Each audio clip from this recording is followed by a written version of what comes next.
Umayya খলিফা মাহদী ইমাম আবু হানিফাকে ডাকলেন। ইমামে আজম আবু হানিফাকে ডাকলেন বিকাল বেলা। আসলেন তিনি গভীর রজনীতে। আসার পর উমাইয়া খলিফা মাহদী সহ মন্ত্রীরা ঘরের ভিতর থেকে দাঁড়িয়ে গেলেন। বললেন, ইমামে আজম আবু হানিফা রাহমাতুল্লাহ আলাইহি, আপনাকে স্মরণ করলাম সেই বিকেল বেলা, আসলেন গভীর রজনীতে, তার কারণটা কি? সেখানে কিন্তু ওই নাস্তিক বেটাও বাসাতে আল্লাহরে বিশ্বাস করে না, আল্লাহরে মানে না। ইমামে আজম আবু হানিফা রাহমাতুল্লাহ বলতে শুরু করলেন, ও বাদশা, আপনার বাড়ি নদীর এক প্রান্তে, আমার বাড়ি নদীর আরেক প্রান্তে। নদীতে আসতে হলে তো নৌকা লাগে। আমি যখন নদীর কিনারায় আসলাম, এসে দেখলাম কোন নৌকা নাই, নৌকাও নাই, মাঝিও নাই। হঠাৎ করে কোন জায়গা থেকে যেন একটা গাছ আসলো, সেখান থেকে গাছগুলো টুকরা টুকরা হয়ে গেল, মেশিন ছাড়াই কাঠ হয়ে গেল। ওই কাঠ আবার ইঞ্জিনিয়ার ছাড়াই নৌকা হয়ে গেল। আমি নৌকাতে উঠলাম, মাঝি ছাড়াই ওই নৌকা আবার আমাকে নদীর এই পারে নামিয়ে দিয়ে গেল। যেই মাত্র ইমামে আজম আবু হানিফা এই কথা বলছে, অম্মি নাস্তিক বেটা বড় খুশির চোটে এই কথা বলল যে আপনাকে মানুষ ডাকে ইমামে আজম, আপনি দেখি একটা মূর্খ। ইমামে আজম আবু হানিফা রাহমাতুল্লাহ বলেন, কেন আমি মূর্খ, এই কথা আপনি জবাব দেবেন? নাস্তিক ডাক দিয়ে বলল, একটা নৌকা কি ইঞ্জিনিয়ার ছাড়া হয় নাকি? হঠাৎ করে কি কোনো গাছ আসে নাকি? হঠাৎ করে কি কাঠ হয় নাকি? মাঝি ছাড়া নৌকা কি নদীর ওই পার থেকে এবার আসতে পারে নাকি? এটা নিয়ে মূর্খের মতো কথা। যেই মাত্র নাস্তিক এই কথা বল, ইমামে আজম আবু হানিফা রাহমাতুল্লাহ ডাক দিয়ে বলেন, নাস্তিকের শোনো, একটা সাধারণ নৌকা যদি কাঠ মিস্ত্রি ছাড়া কাঠ না হতে পারে, মেশিন ছাড়া যদি কাঠ না কাটতে পারে, মাঝি ছাড়া যদি নৌকা না চলতে পারে, তোমার কি এতটুকু জ্ঞান নাই যে এত বড় পৃথিবী আমার আল্লাহ রাব্বুল আমিনকে ছাড়া চলতে পারে না? ঠিক কিনা জোরে বলে। একটা নৌকা যদি মাঝি ছাড়া চলতে না পারে, একটা সাধারণ নৌকা, আর কাঠ মিস্ত্রি ছাড়া যদি নৌকা তৈরি না হয়, এত বড় পৃথিবী, এত সুন্দর তোমার দেহ যে আল্লাহ দান করলেন, তুমি এটা কেমনে বিশ্বাস করো যে তুমি অটোমেটিকলি এইভাবে হয়ে গেলা? এই পৃথিবী কেউ চালায় না, অটোমেটিক চলতেছে। অবশ্যই তার চালানেওয়ালা আছে, তার বানানেওয়ালা আছে। যদি বলেন তিনি কে? নাস্তিক এবার বলল, ইমামে আজম আবু হানিফা জীবনে অন্তরে যত কথা এসেছে সব কথা আজকে বাহির করে দিলাম অন্তর থেকে, মেনে নিলাম এক আল্লাহকে আমার পরে দেন। লা ইলাহা ইল্লাল্লাহ, লা ইলাহা ইল্লাল্লাহ, মুহাম্মাদুর রাসূলুল্লাহ সাল্লাল্লাহু আলাইহি ওয়াসাল্লাম। বলতেছিলাম, আল্লাহকে অনেক নাস্তিক মানে না। পৃথিবীর বুকে এমন কোন মানুষ আপনি খুঁজে পাবেন না যে ব্যক্তি মরণকে অস্বীকার করবে। নাস্তিক বলেন, হিন্দু বলেন, মুসলমান বলেন, খ্রিস্টান বলেন, ইহুদি বলেন, সবাই বিশ্বাস করে তার মরতে হবে, একদিন তার ওই কবরের ভিতরে যেতে হবে। বিশ্বাস সবার আছে না নাই? অবশ্যই আছে, মরতে হবেই। আজ এই প্রোগ্রামটা আমাকে পরশুদিন আমার একজন যুবক ভাই বলে আসলেন যে এই বিষয়টা নিয়ে আপনি আলোচনা করবেন। যেহেতু কবরস্থানের উদ্যোগেই আজকের এই প্রোগ্রাম, সেহেতু আজকে আমরা আমাদের মৃত্যু সম্পর্কে, আজকে আমার বিষয় হচ্ছে মৃত্যু এবং কবর জগৎ, আমরা এই দুইটা বিষয় নিয়ে আজকে আলোচনা করব। থাকতে রাজি আছেন তো ইনশাআল্লাহ? যদিও আমার পূর্বে মাসুদুর রহমান সাহেব, মোতালেব হোসেন সাহেব সবাই একই বিষয় নিয়ে কথা বলেছেন, আমি শুনেছি।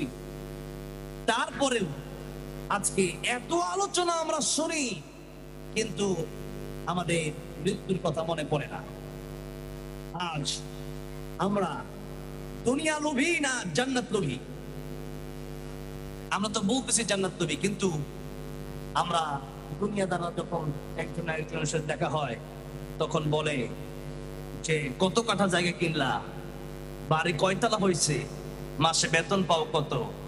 আর যারা আসলে আখিরাতের চিন্তা করে তাদের মুখে এই সমস্ত প্রশ্ন আগে বের হবে না। আগে প্রশ্ন বের হবে, ভাই ফজরের নামাজটা কি আপনি পড়েছেন? কোরআন তেলাওয়াত কি আপনি পারেন? আপনার ঈমানটা কি ঠিক আছে? শিরিক তো করেন না, বেদাত তো করেন না, মুনাফিকি আপনার অন্তরে আছে? এই সমস্ত প্রশ্ন আসবে ঈমানদারের জবান থেকে। এই জন্য আমরা এখন প্রশ্ন করব ভাই আজকে নামাজটা পড়েছেন? আপনি কোরআন শরীফের সূরা ফাতিহাটা পারেন? এই সমস্ত প্রশ্নের দরকার আছে না নাই? সমাজে বসলেই, দোকানপাটে বসলেই দেখবেন ভালো কথা আজকে আমাদের জবান থেকে বের হয় না, বের হয় শুধু গীবত আর গীবত, পরনিন্দা। অথচ আপনি যদি মানুষের বিরুদ্ধে গীবত করেন, লসটা কোথায় একটু শুনে রাখেন, ভালো করে শুনে রাখেন। কুড়িগ্রামের রৌমারীর মুসলমান আজকে যারা চায়ের দোকানে, হোটেলে, বাজারে, ঘাটে, ঘরের ভিতরে, বাইরে একজন আরেকজনের বিরুদ্ধে যারা গীবত করেন, শুনে রাখেন এই পৃথিবীতে যত ইমাম ছিলেন ওনাদের মধ্যে একজন বড় ইমাম ছিলেন সুফিয়ান সাউরি রাহমাতুল্লাহ আলাইহি। তিনি তার খাদেমকে একদিন ডাকলেন, খাদেমকে ডেকে বলেন, খাদেম শোনো, এই যে তোমাকে কিছু স্বর্ণ মুদ্রা আমি তোমারে দিলাম, কিছু ফল ফুল দিলাম, টাকা পয়সা দিলাম, এগুলো ওই লোককে দিয়ে আসবা যে লোক আমার বিরুদ্ধে বদনাম করে, গীবত বলে। যেই মাত্র বললেন, খাদেম ডেকে বলেন, হুজুর এত টাকা পয়সা আপনি ওই ব্যক্তিরে দিয়ে দিলেন যেই ব্যক্তিটা আপনার বিরুদ্ধে গীবত বলে, পরনিন্দা করে, আপনার বিরুদ্ধেই বদনাম করে, তার এত টাকা পয়সা দেওয়ার দরকারটা এই কি? সুফিয়ান সাউরি রাহমাতুল্লাহ আলাইহি বললেন, ও খাদেম শোনো, এই লোকটা আমার বিরুদ্ধে বদনাম করে, আমার বিরুদ্ধে গীবত করে, আমার এত বড় উপকার করলো, এত বড় উপকার আমার মাও আমার জন্য করে না, আমার বাবাও আমার জন্য এত বড় উপকার করে না। আপনাদের প্রশ্ন হতে পারে, হুজুর কি এত বড় উপকার, যে উপকার মা করে না, বাবা করে না, অথচ গীবতকারী তার ব্যাপারে করলো? প্রশ্ন আসে কি আসে না? এবার আসেন আল্লাহর কোরআনের আয়াতের দিকে, যে সূরা আবাসের আয়াত। আল্লাহ তাআলা বললেন, ইয়াউমা ইয়াফিরুল মারউ মিন আখিহি ওয়া উম্মিহি ওয়া আবিহি ওয়া সাহিবাতিহি ওয়া বানিহি। কিয়ামতের ময়দান যেদিন কায়েম হয়ে যাবে, মা বাবা সন্তানের পরিচয় দিবে না। যে স্ত্রী ছাড়া স্বামী আজকে ঘুমায় না, স্বামীকে ছাড়া স্ত্রী ঘুমায় না, আজকে মরে দেখেন, আজকে মরে দেখেন, আপনি যদি স্বামী হন, আপনার স্ত্রীকে যদি 1 লক্ষ টাকা দেওয়া হয়, আপনাকে ঘরে নিয়ে ঘুমাতে বললে ওই স্ত্রী আর আপনাকে নিয়ে ঘুমাবে না, আপনাকে বাইরে বের করে দিবে, সুন্দর জামা কাপড় গোলা খুলে নিয়ে নেবে। এই যে শুরু হয়ে গেল পর হওয়া, কিয়ামতের কঠিন ময়দান যেদিন কায়েম হয়ে যাবে, নবীরা পর্যন্ত, আমার নবী প্যারা নবী, বিশ্ব নবী রাহমাতুল লিল আলামিন নবী ছাড়া সকল নবীরা পর্যন্ত পড়তে থাকবে নাফসি নাফসি। আর আমার নবীর ব্যাপারে যেহেতু আল্লাহ রাব্বুল আলামিন কোরআন শরীফের ভিতরে বলেছেন, ওয়া মা আরসালনাকা ইল্লা রাহমাতাল লিল আলামিন। জুড়ে বলেন আল্লাহু আকবার। রাহমাতুল লিল আলামিন নবী, রাহমাতুল লিল আলামিন নবী, কোরআনে প্রমাণ, আশিক বিনে কে বুঝিবে আমার দয়ার নবীর শান। ঠিক কিনা বলেন? একটু মোহাব্বতে আমার নবীর শানে মাঝে মধ্যে যদি গজল গাওয়া হয়, একটু গাইতে পারবেন না আপনারা? হ্যাঁ, জোর পারবেন কি পারবেন না? আরে ভাইরা আমার, মুরব্বী বাবাজিরা আমার, আশেপাশে গান বললে পরে মুখ নষ্ট হয়ে যায়, অন্তর নষ্ট হয়ে যায়। আর আল্লাহর নবীর প্রেমে নাচ গাইতে গাইতে আল্লাহ 5 বার উমরা করাইছে আমারে, এবার বড় হজে যাচ্ছি টাকা ছাড়া ফ্রি। বলেন মারহাবা। আপনি যদি নবীর প্রেম নিয়ে একটু গাইতে পারেন, আমার আল্লাহ রাব্বুল আলামিন নবীর স্বপ্নে দেখাইতে পারে কি পারে না? যেই নবীর স্বপ্ন দেখলে জাহান্নাম হারাম হয়ে যায়, জান্নাত ওয়াজিব হয়ে যায়। আল্লাহু আকবার। ওই নবীর প্রেমে যদি মাঝে মধ্যে একটু গজল গাওয়া হয়, কষ্ট হবে? একটু জোরে সরে বলেন, রাহমাতুল লিল আলামিন নবী, রাহমাতুল লিল আলামিন নবী, কোরআনে প্রমাণ। আশিক বিনে কে বুঝিবে আমার দয়ার নবীর শান। বলেন না, আশিক বিনে কে বুঝিবে নবী আমার মদিনারি বলবো।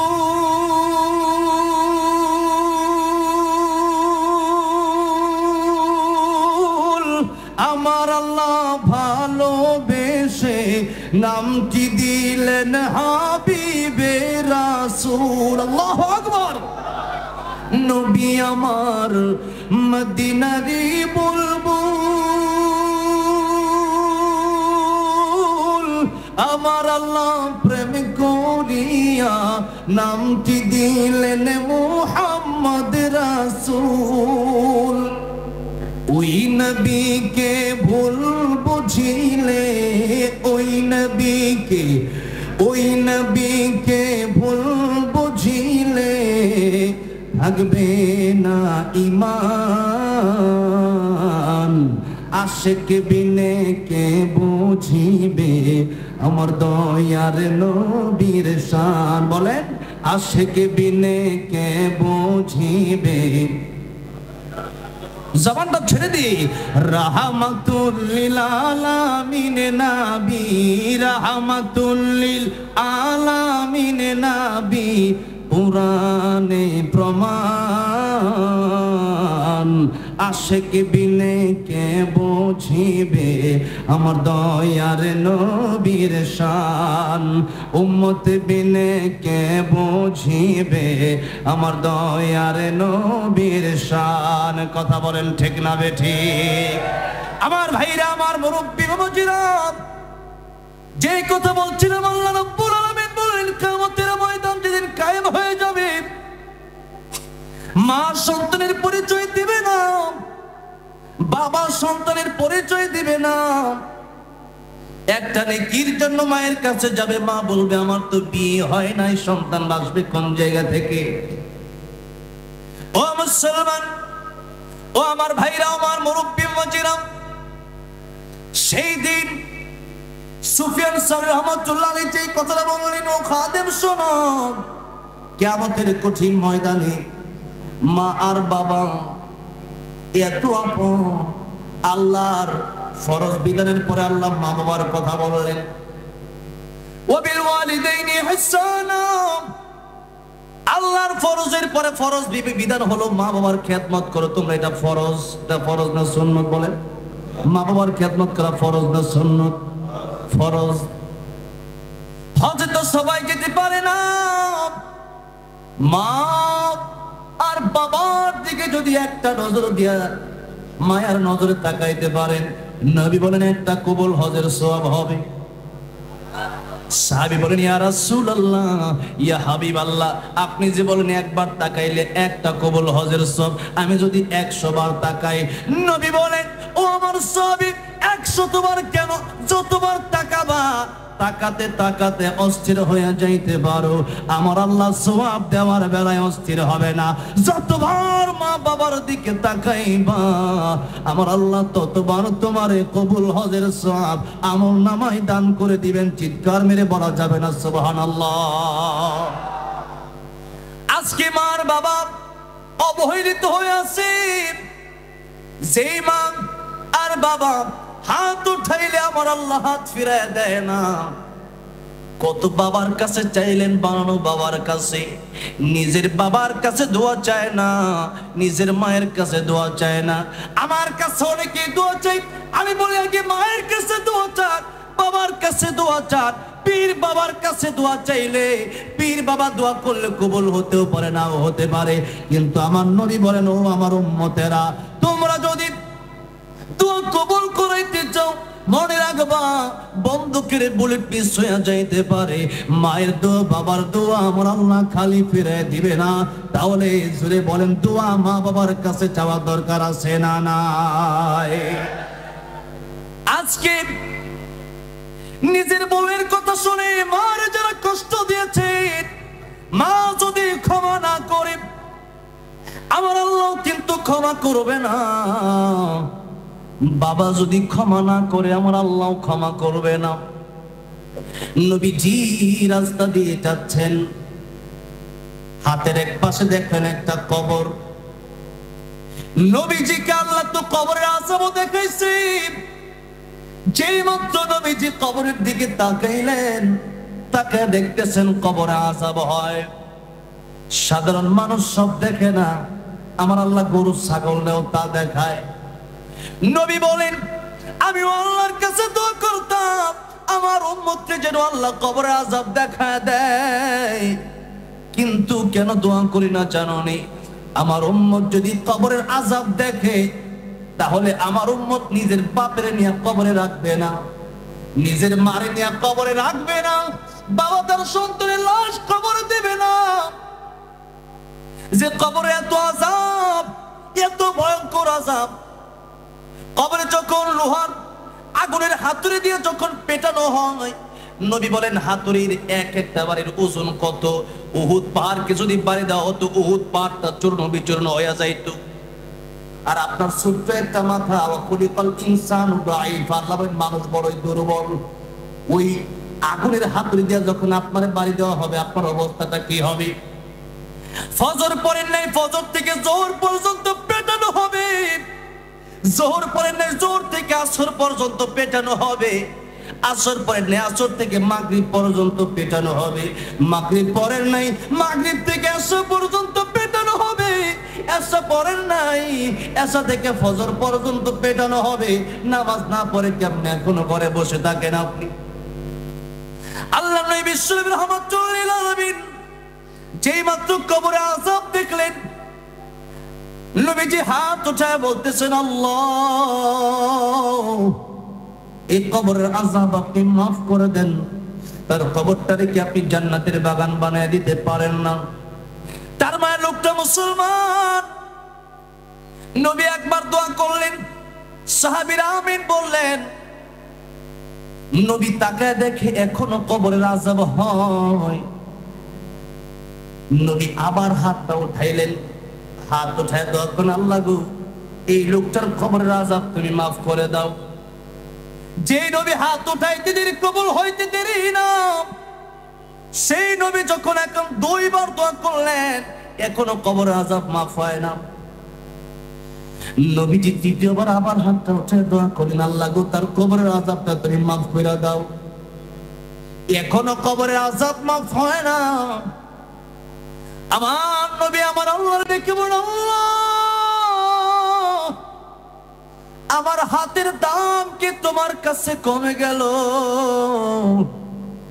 তুমি কি তার কবরের আযাব মাফ করবা না? আমার আল্লাহ ডাক দেয়া কই, বন্ধু আমার হাবিব আমার, আপনার হাতের দাম কমে নাই। আমি আল্লাহ ইচ্ছা করলে তো তারে আগেই মাফ করে দিতে পারতাম, কিন্তু এই ছেলেটা তার মারে এত কষ্ট দিয়েছে, মা যতক্ষণ পর্যন্ত তারে মাফ না করবে আমি আল্লাহ তারে ততক্ষণ পর্যন্ত মাফ দেব না। মার যারা কষ্ট দিচ্ছেন, বাপের যারা কষ্ট দিচ্ছেন, এখনো চিন্তা করেন আজকে রাতে গিয়ে ক্ষমা চাওয়ার দরকার আছে না নাই? জোরে কোন। আমার আল্লাহ ডাক দেবেন, বন্ধু আমার হাবিব আমার, আপনি সারা জীবন দোয়া করবেন, পৃথিবীর সব মানুষ মিলে দোয়া করবে, আর মা যদি তারে মাফ না করে আমি আল্লাহ তার কবরের আযাব বন্ধ করব না। আমার নবী তার মা বেঁচে আছে কিনা জিজ্ঞাসা করলেন। লোকেরা বলল তার মা বেঁচে আছে। নবীজি তার মাকে সালাম জানালেন গুরুস্থানের পাশে। তার মা চলে গেল নবীজির কাছে। আল্লাহ ইয়া হাবিব আল্লাহ, কি জন্য আমার ডেকেছেন আপনি? নবী আমার ডাক দিয়ে বলেন, মা গো এই যে কবরটা, এই কবরটা কার? তুমি কি কবরটা চিনো? মা ডেকে বলেন, ইয়া রাসূলুল্লাহ, ইয়া হাবিব আল্লাহ, কবরটা আমি চিনি, এটাই তো আমার ছেলের কবর, আমার সন্তানের কবর। নবী ডাক দিয়ে বলেন, মা গো তুমি কি চাও তোমার সন্তানের কবরে আযাব হোক? মা ডাক দিয়া বলে, ইয়া রাসূলুল্লাহ, ইয়া হাবিবাল্লাহ, কেন কবরে কি আযাব হয় নাকি? নবী বলেন, হ্যাঁ, তোমার ছেলের কবরে তো এখন আযাব হয়। আমি একবার, দুইবার, তিনবার আমার আল্লাহর কাছে দোয়া করেছি। আমি নবী হাত তুলতে দেরি হয়, আমার আল্লাহ আমার হাত ফিরিয়ে দিতেন, আমার আল্লাহ আমার দোয়া কবুল হইতে দেরি করে না। আজকে আমি তিনবার দোয়া করলাম, এই যুবক ছেলের কবরের আযাব বন্ধ হয় না। এরপর আমি তোমার খোঁজ খবর নিলাম। ও মা, এখন কি তুমি তার মাফ করে দিতে পারো না? তুমি মাফ না করলে আল্লাহ তার কবরের আযাব বন্ধ করবে না। তার মা ডেকে বলে, ইয়া রাসূলুল্লাহ, ইয়া হাবিবাল্লাহ, আমি মাফ করব না। কি যে আঘাত আমারে করেছে, এত মায়ের আমারে মারছে। বউয়ের কথায় মায়ের গায়ে হাত, এরকম সোনার ছেলে বাংলাদেশে আছে না নাই? লিখে নেন কপালে, মা জনম দুঃখিনী। আপনারা যদি মাফ না করে, আমার আল্লাহ কিন্তু আপনারে মাফ দেবে না। এত সহজ মনে করবেন না। হজ করবেন প্রতি বছর, উমরা করবেন প্রতি মাসে, মাদ্রাসায় বস্তা বস্তা মসজিদে কবরস্থানে দান করবেন। মা যদি মাফ না করে, কবরের আযাব থেকে কেউ বাঁচাতে পারবে না। কথা বলেন ঠিক না বেঠিক? মা ডাক দিয়া বলল, ইয়া রাসূলুল্লাহ, ইয়া হাবিবাল্লাহ, আমি মাফ করব না। আমার নবী আমার আল্লাহকে ডাক দিয়া বললেন, আল্লাহ, মা যদি তারে মাফ না করে, তাহলে কি তার কবরের আযাব মাফ হবে না? আমার আল্লাহ কয় না, মাফ হবে না। ইয়া আরহামার রাহিমিন, ইয়া রাব্বাল আলামিন, ওগো আমার আল্লাহ, আমার বিশ্বাস হয় আমাকে তুমি যেমনি কবরের আযাব দেখাইছো, তার মারেও তুমি ওইভাবে কবরের আযাব দেখাইতে পারো। আল্লাহ, আগের দোয়া যদিও কবুল হয় নাই, এখনকার দোয়াটা তুমি কবুল করে নাও। আল্লাহ তাআলা, তার মাকে তুমি কবরের আযাবটা দেখায় দাও। আমার বিশ্বাস হয় তার মা যদি সন্তানের কবরের আযাব দেখে, তার মা সইতে পারবে না। আমার আল্লাহ তাআলা বন্ধু, আমার হাবিব আমার, আপনার আগের দোয়া কবুল না করলেও এই দোয়া আমি আল্লাহ কবুল করে নেব। তার মারে আমি কবরের আযাব দেখায় দেব। তার মারে আমার আল্লাহ রাব্বুল আমিন কবরের আযাব দেখায় দিলেন। যেই মাত্র কবরের আযাব দেখছে, মায়ের চিৎকার মারছে। কবরের আযাব বুঝে এত ভয়ানক, তা তো কল্পনাও করতে পারি না। এক একটা সাপ দুনিয়াতে যদি ছেড়ে দেওয়া হতো, তিন্নি নামের এক একটা সাপ, ওই সাপের একবার যদি শ্বাস দুনিয়াতে ছাড়তো, জীবনে এই ঘাসগুলো আর হতো না। ভুট্টা বলেন, ধান বলেন, গম বলেন, আলু বলেন, পেঁয়াজ বলেন, রসুন বলেন, কোন গাছ এই পৃথিবীতে আর হতো না। এক একটা সাপের শ্বাসের কারণে ওই সাপ যদি এক একটা সুবল দেয়, বলেন তো অবস্থাটা কি মারাত্মক হবে। যে মাত্র মা দেখো কবরে আযাব হয়, মা তোমায় হয় 10 মাস 10 দিন যে মা পেটে রাখলো, যে মা 2টা বছর দুধ পান করাইলো, গবেষকরা বলেছেন, সায়েন্স বলেছেন, মায়ের পেটে যখন একটা বাচ্চা আসে, সন্তানের মাথাটা থাকে নিচের দিকে, পা 2টা থাকে বুকের উপরের দিকে। যখন সন্তানটা প্রসব হবে, তার কয়েকদিন আগে এক একটা লাথি মারে কলিজার ভেতরে গিয়ে লাথিগুলো লাগে। জনম দুঃখিনী মা এমন কথা বলতে চায়, আমার বিষ এনে দাও, বিষ পান করে আমি মরে যাই, তবু আর জীবনে আমি কোনোদিন বাচ্চা গ্রহণ করব না। এই সন্তান যখন পৃথিবীতে আসে, এই সন্তানটা যখন আইসা কান্দে, মা যখন সন্তানের সুন্দর চেহারা দেখে, মায়ের মন ঠান্ডা হয়ে যায়। 2 বছর 3 বছর পরে যখন মা বলে ডাক দেয়, মায়ের মনে কত মায়া আমার আল্লাহ দিয়ে দিলেন। ওই মা ডাক শোনার সাথে সাথে মা তার সমস্ত দুঃখ বেদনা গুলো ভুলে যায়। চিৎকার মেরে বলা যাবে না সুবহানাল্লাহ। আমার ভাইরা, আমার মুরব্বী ওয়াজিরাম, সেই জনম দুঃখের মা,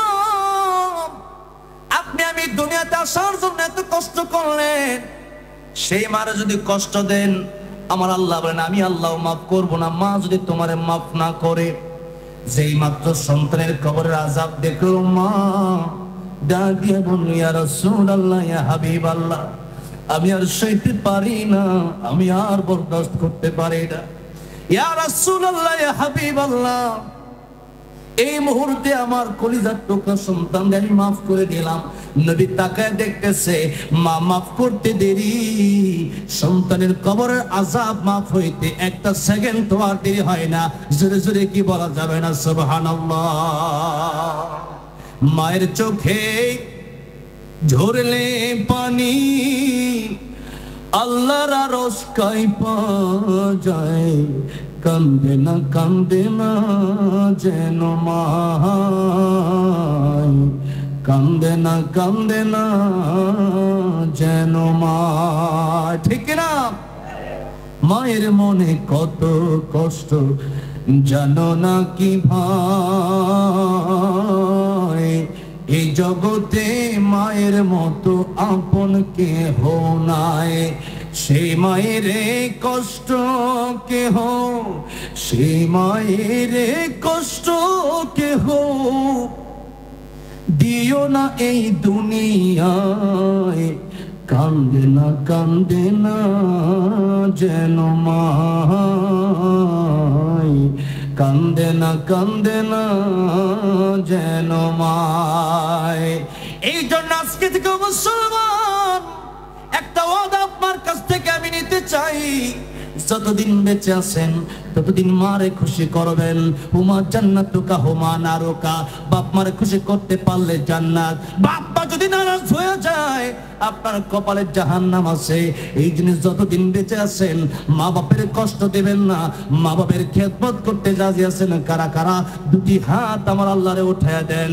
লিল্লাহি তাকবীর, লিল্লাহি তাকবীর।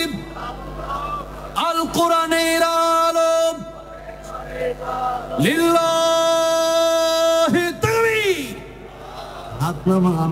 আল্লাহ গো, দুনিয়াতে আমরা যতদিন বেঁচে আছি মা আর বাবার খেদমত করে জান্নাত হাসিল করার তৌফিক দিয়ে দিও। জোরে বলেন আমিন। আমার ভাইরা, আমার মুরব্বি ওয়াজিরা, যে কথা আমি বলছিলাম, যে মা আর যে বাবা এত আপন আমাদের, যে মা বাবার দিকে তাকালে কবুল হজের সওয়াব হয়ে যায়, যে মা বাবার দোয়া আল্লাহ খালি ফিরে দেয় না। আল্লাহর হুকুমের পরে আল্লাহ যে মা বাবার খেদমতের কথা বললেন, ওয়া ক্বাদা রাব্বুকা আল্লা তা'বুদু ইল্লা ইয়া ওয়া বিল ওয়ালিদাইনি ইহসানা ওয়া'বুদুল্লাহ ওয়ালা তুশরিকু বিহি শাইআ ওয়া বিল ওয়ালিদাইনি ইহসানা। আল্লাহ কোরআন শরীফের বহু জায়গায় বাপ মার খেদমত করার কথা বললেন আল্লাহর ইবাদতের পরে। এবার আসেন সেই মার বাবা এত আপন, কিয়ামতের ময়দানে আল্লাহ নিজেই বলেন, ইয়াউমা ইয়াফিরুল মারউ মিন আখি ওয়া উম্মিহি ওয়া আবি ওয়া সাহিবাতিহি ওয়া বানি। সেই মা বাবা আর তোমার সন্তান বলে পরিচয় দিবে না। এটা কি আমি মোল্লার কথা না আমার আল্লাহর কথা? জোরে বলেন কার কথা? আমার আল্লাহর কথার চাইতে সত্য কথা আর কারো আছে নাকি? আমার আল্লাহ ডাক দিয়ে বলেন, কিয়ামতের ময়দানে মা বাবা কোনো কাজে আসবে না। যদি কাজে আসতো সন্তানের নাম দিয়া পয়গম্বর ইব্রাহিমের বাবা আজর বলতেন, আল্লাহ আমি জান্নাতে যাব, আমার ছেলে তো পয়গম্বর ইব্রাহিম তোমার খলিল, তোমার বন্ধু। কিন্তু হাদিস শরীফের বক্তব্য কি?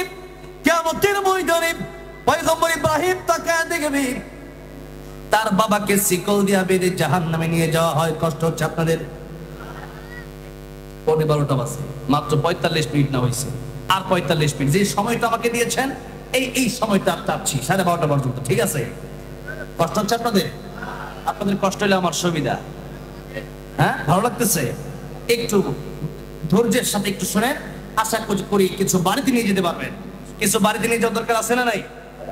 আমার হুজুর বলছেন মাদ্রাসার সঙ্গীত প্রায় 3টা গায়ে ফেললাম, আরো বেশি সঙ্গীত গেলে পরে আর ওয়াজিব হবে না, ঠিক কিনা?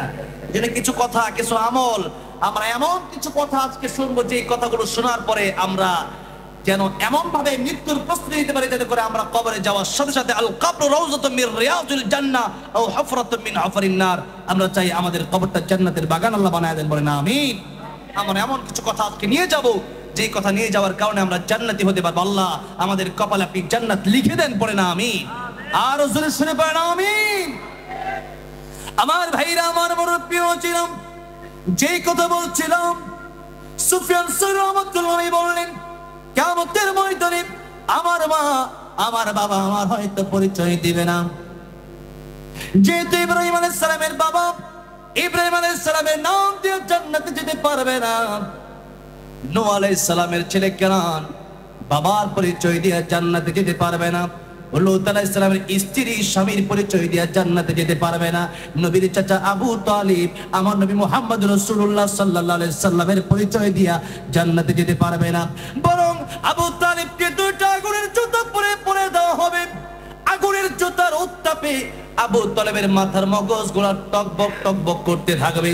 যে আবু তালিব নবীর সাথে 3টা বছর জেল খাটলেন, লোকেরা এসে বলল, আবু তালিব তোমার ভাতিজারে কিছু বলবে, তোমার ভাতিজাকে আমরা হত্যা করব। আবু তালেব বলেছিল, আমার ভাতিজা মুহাম্মদ রাসূলুল্লাহ সাল্লাল্লাহু আলাইহি সাল্লামের মতো ভালো মানুষ হয় না।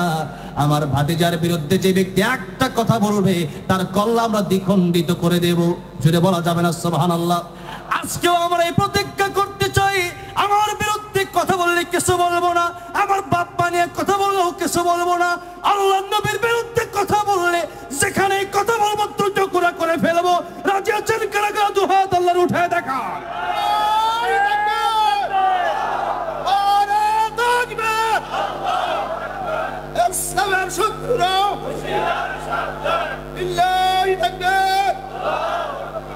আমার ভাইরাম, আমার মুরব্বি ও জিরাম, আল্লাহর নবী বললেন, নিজের জীবনের চাইতেও আমাকে বেশি ভালোবাসতে হবে। লা ইউমিনু আহাদুকুম হাত্তা কুনা হাব্বা ইলাইহি মিন ওয়ালিদিহি ওয়া ওয়ালাদিহি ওয়ান নাসি আজমাইন। ঈমানদার যদি পরিপূর্ণ ঈমানদার হতে চায়, তা নিজের বাপের চাইতে বেশি নবীকে ভালোবাসতে হবে, নিজের মায়ের চাইতে বেশি নবীকে ভালোবাসতে হবে, নিজের জীবনের চাইতে বেশি নবীকে ভালোবাসতে হবে। এই জন্য মুসলমান, আমাদেরকে সাধারণভাবে অনেক গালি দেওয়া হয়, অনেক লেখা হয় আমাদের বিরুদ্ধে, আমরা কিচ্ছু বলি না। কিন্তু আল্লাহ রাসূল, তা আল্লাহ রাসূলকে নিয়ে যখন কোনো ব্যঙ্গ করা হয়, বাংলার মুসলমান ঘরে বসে থাকে না, আন্দোলনে নেমে পড়ে। কথা বলেন ঠিক না বেঠিক? কারণ আমার আল্লাহ আমার ঈমান, আমার নবী আমার ঈমান, আমার কোরআন আমার ঈমান, আমার ইসলাম আমার ঈমান।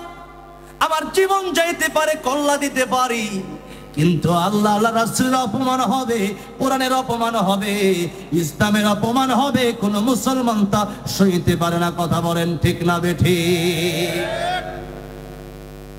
আমার ভাইরা, আমার মুরব্বি ওয়াজিরা, আজকে আমাদের ঈমান বড় দুর্বল হয়ে গেছে। ঈমানটা চলে গেল কোথায়? আজকে 1 লাখ 2 লাখ টাকার বিনিময়ে, এই তো কুড়িগ্রামের কথা এরকম আছে, এই উত্তরবঙ্গের অনেক ঘটনা এরকম আছে। এই উত্তরবঙ্গে তো 7টা বছর ওয়াজ করে কাটালাম, 7টা বছর এই মাহফিলে থাকি উত্তরবঙ্গে। এই কথাগুলো আমি বলি যে আজকে কাদিয়ানি 1 লাখ 2 লাখ টাকা দিলে পর্যন্ত মানুষ কাদিয়ানি হয়ে যায়, অথচ আমার নবী শেষ নবী। এটা কার কথা? জোরে বলেন কার কথা? ওয়ালাকির রাসূলুল্লাহি ওয়া খাতামান নাবিয়্যিন।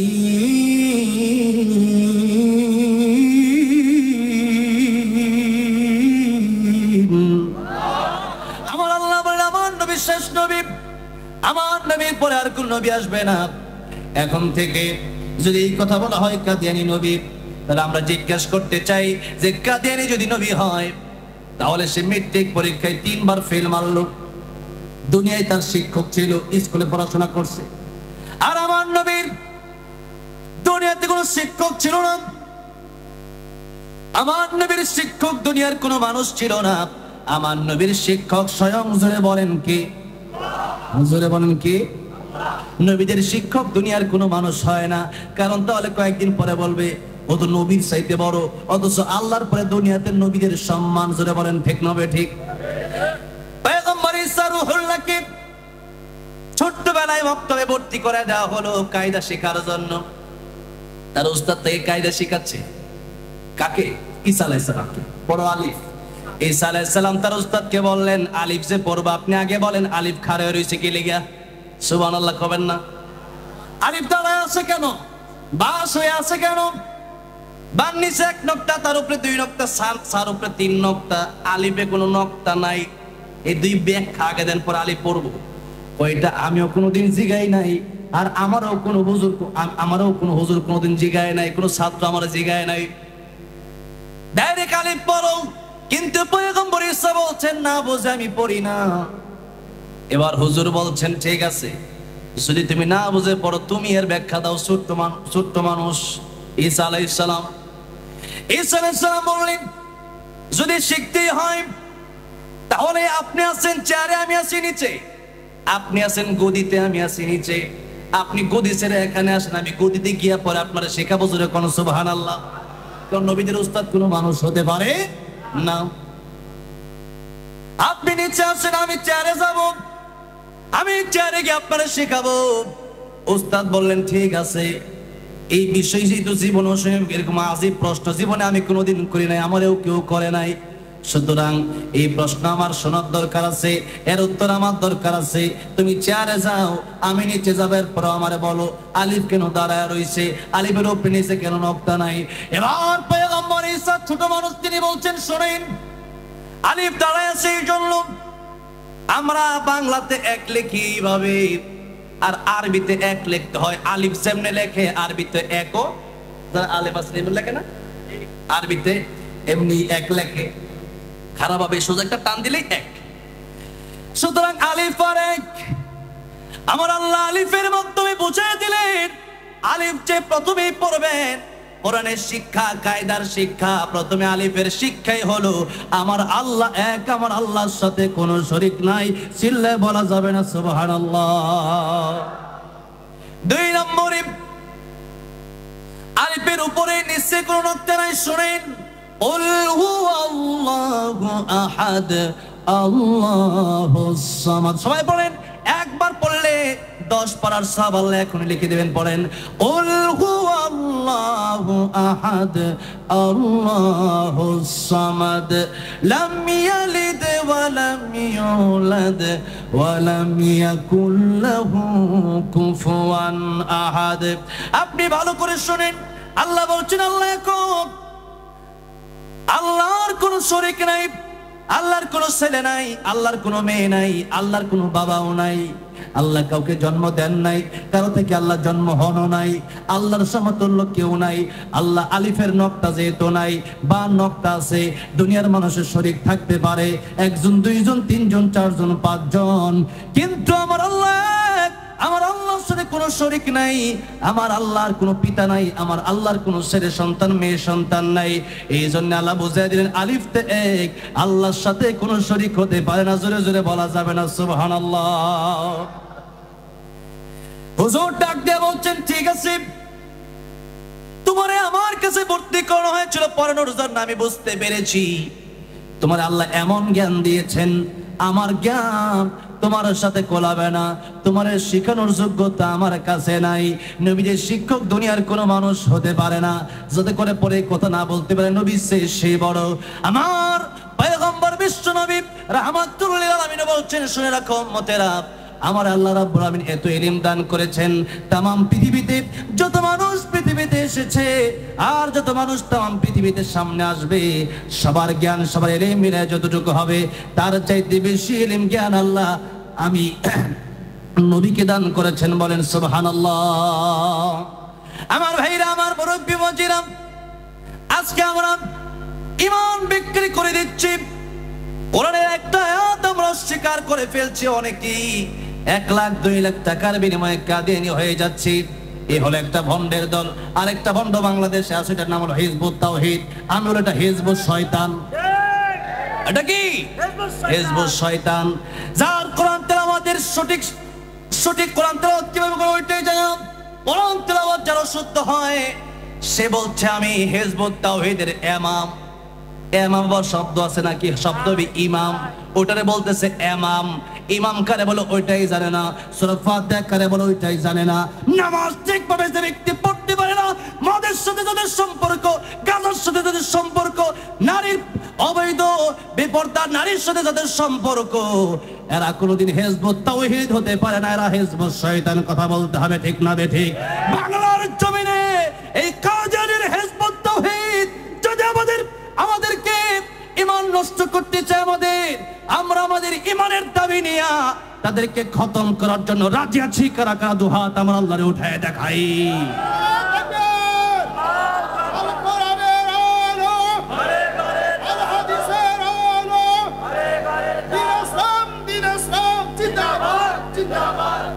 আমার ভাইরা, আমার মুরব্বী বলছেন এই জন্য ঈমান বড় দামি সম্পদ।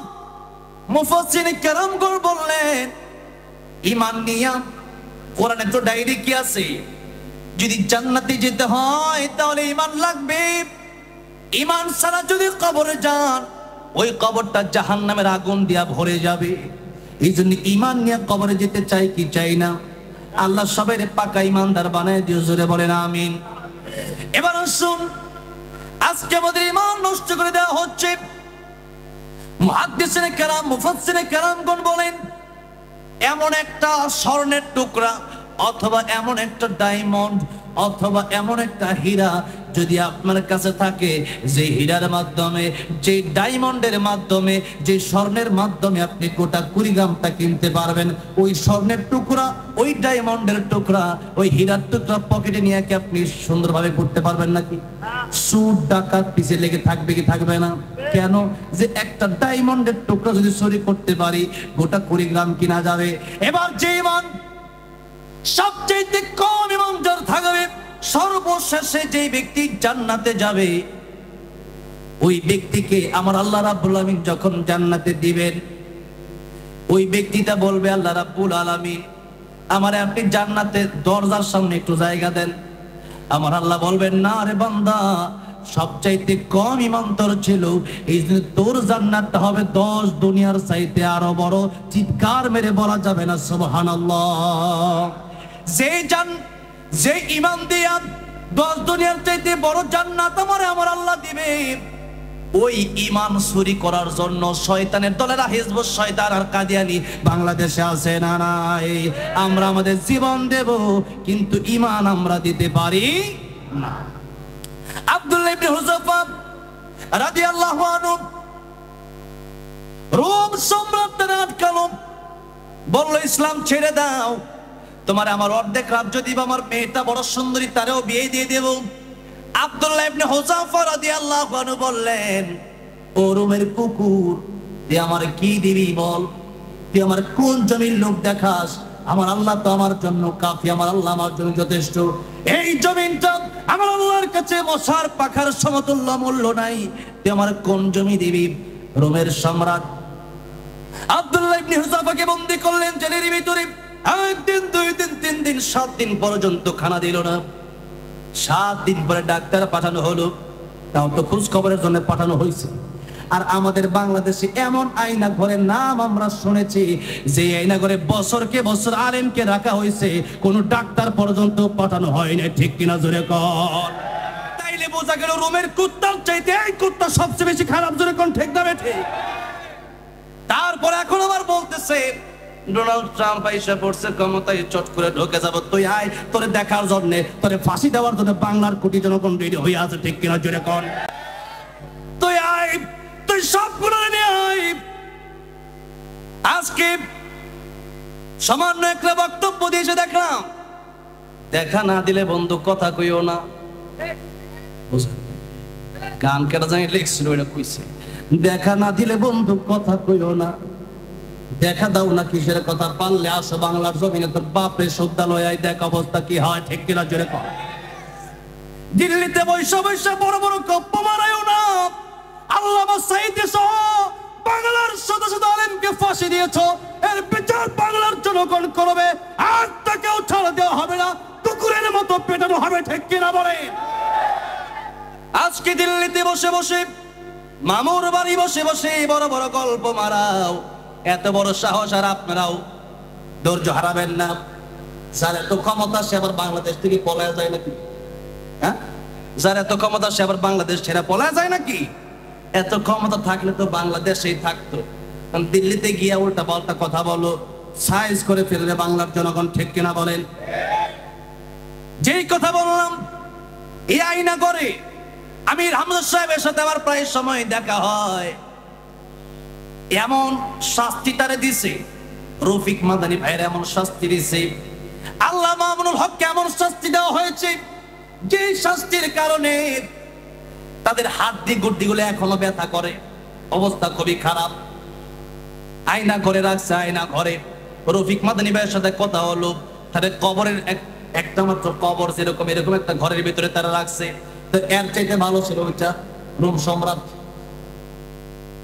7 দিন পরে ডাক্তার পাঠানো হলো, জিজ্ঞাসা করা হলো ক্ষুধা লাগে নাই, খোঁজ খবর নেওয়ার জন্য পাঠানো হলো, ক্ষুধা তো লাগছে। ডাক্তার রোম সম্রাটের কাছে এসে বলল, শোনেন, 7 দিন হয়ে গেল, খাবার নাই, পানি নাই, মনে হয় এক্ষুনি মরে যাবে, মৃত্যু শয্যায় শায়িত হয়ে আছে। রোম সম্রাট বলল, তারে খাবার দাও, 2টা জিনিস দিবা। জুড়ে বলেন, কয়টা জিনিস? 2টা জিনিস দিবা। একটা হলো শুকরের গোশত, আর পানির বদলে দিবা মদ। শুকরের গোশত মুসলমানের জন্য খাওয়া হালাল না হারাম?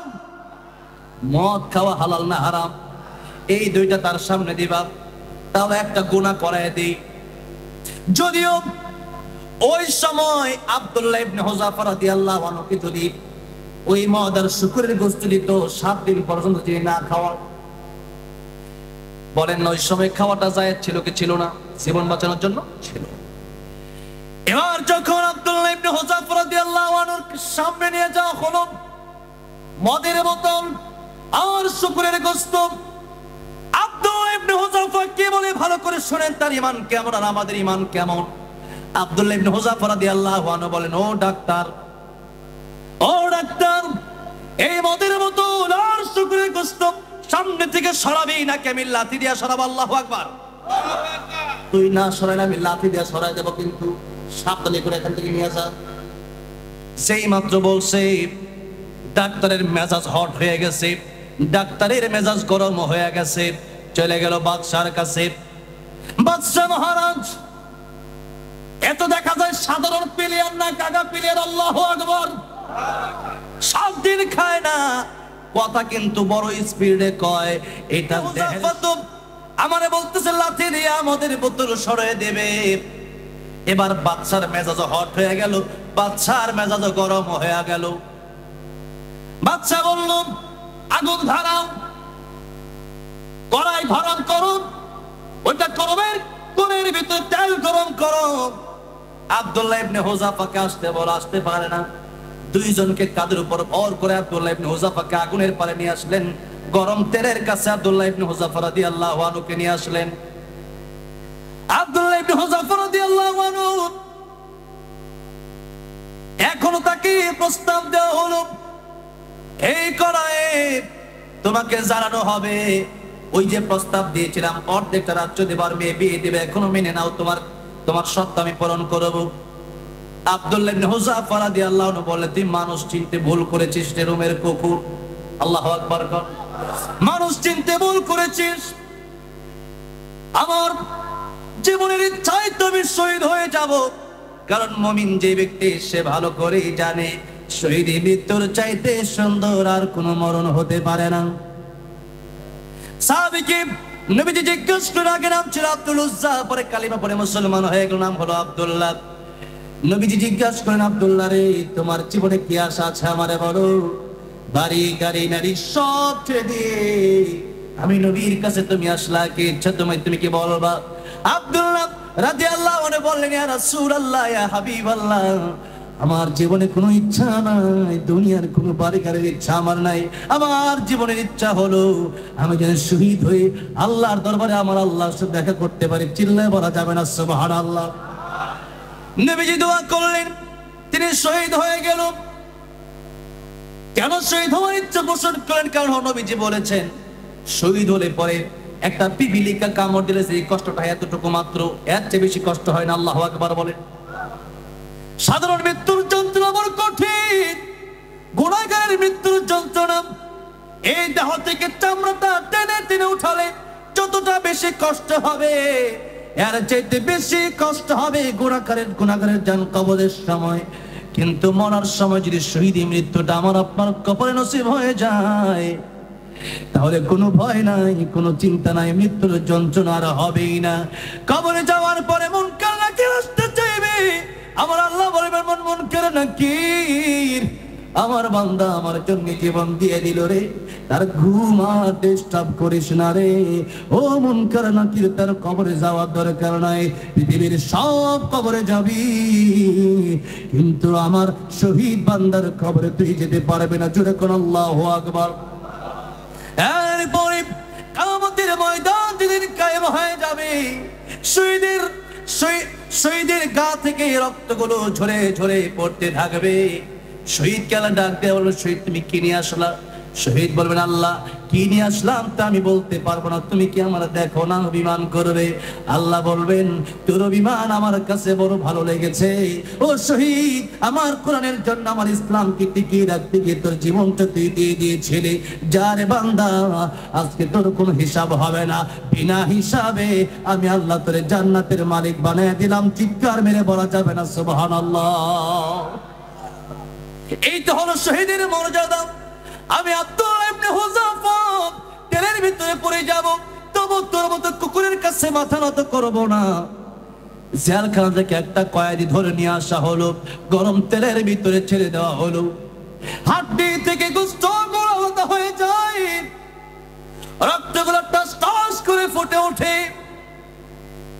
এবার ডাক দিয়ে বলল, আব্দুল্লাহ এখনো সময় আছে, মেনে নাও, আমার কথা যদি তুমি মানতে পারো, এখনো তোমারে আমি আমার শর্ত পূরণ করে জমিটা দিয়ে দেব, আমার মেয়েটা বিয়ে দিয়ে দেব। আব্দুল্লাহ ইবনে হুযাফা ডাক দিয়ে বললেন, শহীদ করে দাও, এটা আমার জন্য ভালো হয়, এটা আমার জন্য সবচাইতে ভালো। যেই মাত্র দেখলো মাথা নত করে না। আব্দুল্লাহ ইবনে হুযাফার সাথে আর অনেক মুসলমানকে রোম সম্রাট গ্রেফতার করেছিল তখন একটা যুদ্ধের ময়দান থেকে। ডাক দেয়া বলল, আমার কপালে একটা চুম্বন করো, এই চুম্বন যদি তুমি আমার করো তাহলে তোমার ছেড়ে দেবো। কারণ মুসলমান তারা শহীদ হতে পারে, কিন্তু তারা কখনো পরাজয় বরণ করে না। মুসলমান মানে যতই কষ্ট হোক, 10 বছর 15 বছর 16 বছর, একদিন না একদিন মুসলমানের হাতে এই দেশ এই জমিন আসবে। কথা বলেন ঠিক না বেঠিক? সুতরাং ওয়ালা তাহিনু ওয়ালা তাহজানু وأنتم الأعلون إن كنتم مؤمنين। যখন আল্লাহু আকবার। মুমিন যদি হন, ইমানদার যদি হন, কোনো চিন্তা নাই, কোনো টেনশন নাই। আমার আপনার পাশে দুনিয়ার কোনো মানুষ না থাকলেও একজন আমার আপনার পাশে থাকবে। সেটা আওয়াজ দিয়ে বলেন, তিনি কে? আমার ভাইরা, আমার মুরব্বি মজিরাম, যে কথা বলছিলাম, আমার আপনার ইমান আজকে দুর্বল হয়ে গেছে। আমার আপনার ইমান আজকে আমরা বিক্রি করে দেই। আমার ভাইরা, আমার বন্ধুরা, ইমান নিয়ে আজকে বেঁচে থাকা বড়ই কঠিন। টাকার জন্য আজকে মানুষের প্রেমে যতটা পড়েছেন, আল্লাহর প্রেমে আপনি ততটা পড়তে পারলেন না। যে কথা বলছিলাম, সুফিয়ান সৌরি রাহমাতুল্লাহ আলাইহি বললেন, কিয়ামতের কঠিন ময়দানে আমার মা বাবা হয়তো আমার উপকারে আসবে না, যেহেতু আল্লাহ কোরআনে বলেছেন, ইয়াউমা ইয়াফিরুল মারউ মিন আখিহি ওয়া উম্মিহি ওয়া আবিহি ওয়া সাহিবাতিহি ওয়া বানি।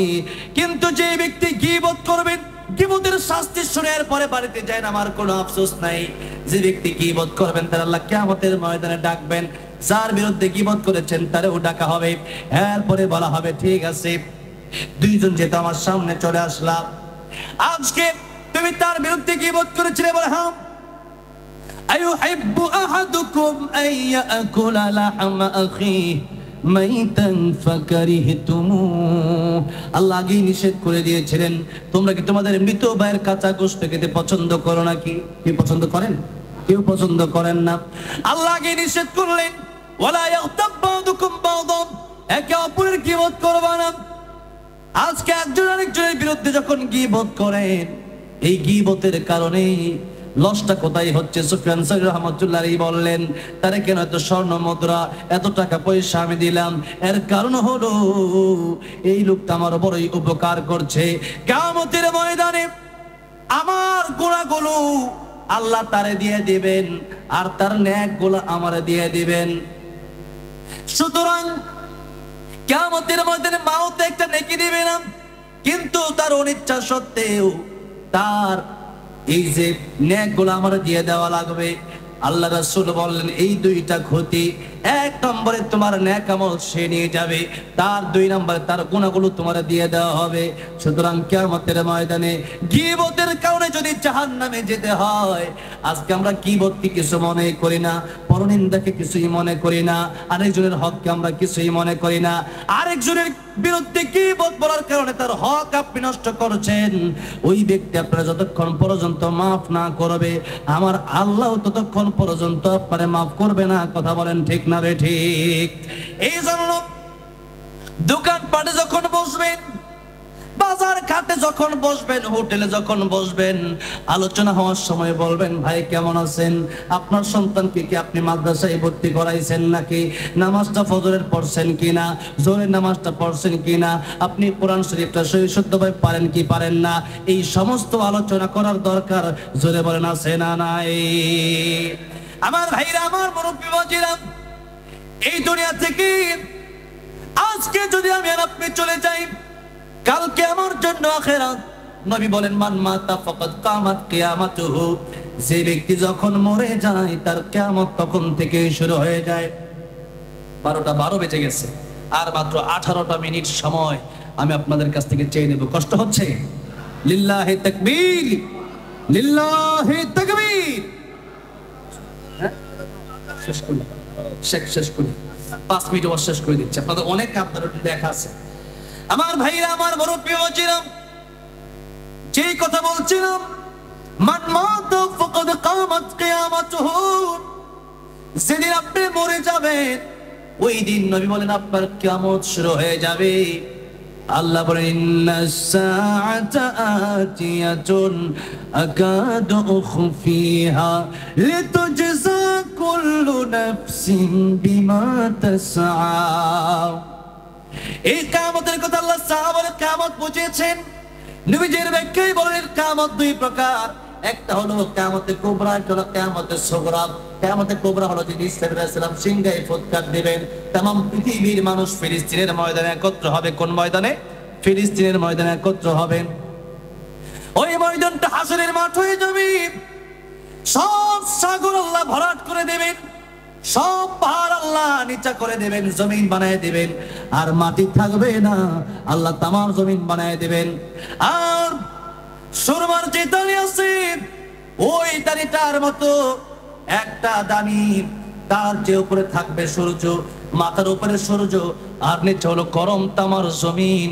বলেন তো কষ্ট হবে কি হবে না? সেই দিন বেশি দূরে না। এই মুহূর্তে যদি আপনি মরে যান, আজকে মরতে পারেন কি পারেন না? জুড়ে বলেন, আজকে আমাদের মরণ হতে পারে কি পারে না? আল্লাহ বলেন, ইদা জা আজালুহুম লা ইস্তাখিরুনা সাআতাও ওয়া লা ইস্তাকদিমুন। মরণের সময় যখন হয়ে যাবে, 1 সেকেন্ড আগেও হবে না, 1 সেকেন্ড পরেও হবে না। তখনই মালাকুল মউত আজরাইল আমাদের সামনে চলে আসবে। একদিন মাটির ভেতরে হবে ঘর, রে মন আমার কেন বন্ধ দোলনে ঘর। কথা ঠিক কিনা? এই জন্য মালাকুল মউত যদি আজকে চলে আসে, আপনি মনে করতে পারেন আরো 10 বছর পরে আপনার মরণ হবে। না রে বন্ধু, না। কত আলোচক স্টেজে আলোচনা করতে করতে মারা গেল, কত শ্রোতা আওয়াজ শুনতে শুনতে মারা গেল, কত ফুটবল খেলোয়াড় ফুটবল খেলতে খেলতে মাঠেই মারা গেল। মিরপুর শহীদ বুদ্ধিজীবীতে একবার বুদ্ধিজীবীদের কবর আমি জিয়ারত করতে গেলাম। যেহেতু ওই মাঠে আমার প্রোগ্রাম মিরপুর, ঢাকা মিরপুরে, সেখানে আমি কবর জিয়ারত করতে গেলাম। কবর জিয়ারত করতে করতে একটা সময় দেখলাম একটা কবরে টাইলস করে লেখা আছে ফিরোজ শাহী গানের শিল্পী। আমার তখনই মনে পড়ে গেল, ওই শিল্পী তো সেই শিল্পী যিনি গান গেয়েছিল 1 মিনিটের নাই ভরসা, সঙ্গ হবে রং তামাশা, দম ফুরাইলে বন্ধু চক্ষু বুঝিলে, দম ফুরাইলে বন্ধু চক্ষু বুঝিলে। গানটা গাইতেছিলেন, গাইতে গাইতে মাইকটা ছেড়ে স্টেজের ভিতরে শুয়ে পড়লেন।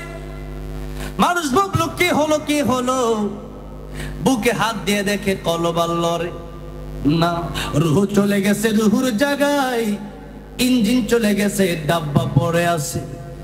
ইঞ্জিনটা চইলা গেলে হায়রে হায়রে হায়, ডাব্বাটা পইরা রইবে এই যে দুনিয়ায়। খালি ডাব্বার কোনো দাম নাই, খালি ডাব্বা কেউ রাখবে না, আপনার স্ত্রী খালি ডাব্বা রাখবে না।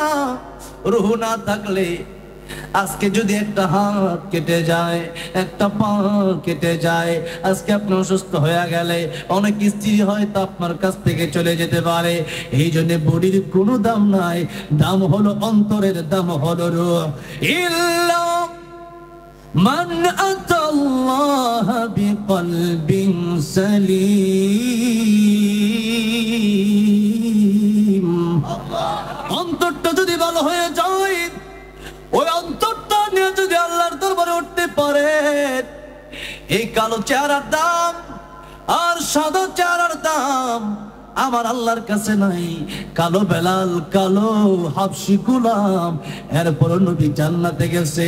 নবী জান্নাতে গিয়া দেখে টক টক টক টক করে হাঁটার আওয়াজ শোনা যায়। নবী ডাক দিয়ে বলে, জিবরাইল,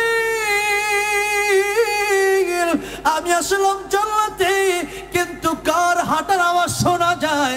জিবরাইল ডেকে বলে, ইয়া রাসূলুল্লাহ, ইয়া হাবিবাল্লাহ, কালো বেলাল হাঁটে জমিনে, তার হাঁটার আওয়াজ আসে জান্নাতে। চিৎকার মেরে বলা যাবে না সুবহানাল্লাহ। কালো বেলাল কিন্তু তার দাম আছে না নাই? 8 জনের নামে আল্লাহ কোরআনে সূরা নাজিল করলেন। কয়জন? 8 জনের নামে, 6 জন নবী আর 2 জন ওলি। একজন মহিলা ওলি মারিয়াম আলাইহিস সালাম, আর একজন পুরুষ ওলি লোকমান আলাইহিস সালাম। নাম কি? লোকমান আলাইহিস সালাম। তিনিও ছিলেন বড় কালো, এত কালো মানুষ, তারপরে তার নামে কোরআনে সূরা, তার প্রশংসা আল্লাহ কোরআনে করলেন। ওয়াইদ ক্বালা লুকমানু লিবনিহি ওয়া হুয়া ইয়াইদুহু ইয়া বুনাইয়া লা তুশরিক বিল্লাহ ইন্নাশ শিরকা লাযুলমুন আযীম। লুকমান আলাইহিস সালাম তার সন্তানকে বললেন, শিরিক করো না, আল্লাহকে বাদ দিয়ে কাউকে সিজদা দিও না, আল্লাহকে বাদ দিয়ে কারো পূজা করবা না, কারণ শিরিক বড় মারাত্মক অপরাধ। শিরিক যদি কেউ করে কবরে যায়, আমার আল্লাহ বলেন সব মাফ করে দেব, শিরিক কিন্তু আমি আল্লাহ মাফ করব না। আল্লাহ নিজেই বলেন, ইন্নাল্লাহা লা ইয়াগফিরু আন ইউশরাকা বিহি ওয়া ইয়াগফিরু মা দুনা যালিকা লিমান ইয়াশা ওয়া মান ইউশরিক বিল্লাহি ফাকাদ ইফতারা ইসমান আযীমা। আমি আল্লাহ তোমার চাইলে সব গুনাহ মাফ করে দেব, কিন্তু শিরকের গুনাহ আমি আল্লাহ মাফ করব না। সুতরাং যত গুনাহ পৃথিবীতে আছে, সবচেয়ে বড় গুনাহর নাম হলো শিরক। জোরে বলেন, সবচেয়ে বড় গুনাহর নাম কি? শিরিক। আজকে মুসলমানরা শিরিক করে কি করে না? হিন্দুরা শিরিক করে তাদের মায়ের পূজা কইরা, আর মুসলমানরা তাদের ভাইয়ের বাবার পায়ে সেজদা দিয়া আজকে শিরিক করে কি করে না? আমার আল্লাহর কাছে বড় কষ্ট লাগে এটা। আরে দুনিয়ার কোন স্বামী তো এটা পছন্দ করে না যে আমার স্ত্রী আমারে বাদ দিয়া অন্য কারোর সাথে রাত কাটা, কেউ পছন্দ করে নাকি? আর কোন বাবা কি এটা পছন্দ করে নাকি আমার ছেলে আমার বাপ না ডাকে অন্যরে বাপ ডাকে? কোন বাবা পছন্দ করে নাকি? বাপ যেমন পছন্দ করে না আমার সন্তান আমার এই বাপ ডাকবে, তার কেন বাপ ডাকবে, আমার স্ত্রী আমার এই স্বামী ডাকবে, রাত আমার সাথেই কাটাবে। অন্য কোন পুরুষের সাথে রাত কাটালে তার স্বামী তার মায়ের দেবে কি দেবে না বলেন? তার স্বামী মায়ের দেবে, মেজাজ গরম হয়ে যায়, মেজাজ হট হয়ে যাবে। আমার ভাইরা, আমার বন্ধুগণ, আমার মুরব্বী বাবাজিরা, যে আল্লাহ রাব্বুল আলামিন বললেন, হাল আতা আলাল ইনসানি হিনুম মিনাদ দাহরি লাম ইয়াকুন শাইআম মাযকুরা। আমি তোমার জিরো থেকে হিরো বানায় দিলাম, সুতরাং আমি আল্লাহর বাদ দিয়া যখন ওই বাবা তমুক বাবা তালা বাবা মাস্টার বাবা খাজা বাবার মাজারে গিয়ে যদি তুমি সিজদা দেও, আমি আল্লাহর বরদাস্ত হবে না, আমি আল্লাহর শিরকের গুনাহ ক্ষমা করব না। সুতরাং আল্লাহর ছাড়া আর কাউকে সিজদা দেওয়া যাবে। সন্তান দেওয়ার মালিক কি? সুতরাং চাও যাবে না, আল্লাহর কাছে কেবলমাত্র চাইতে হবে।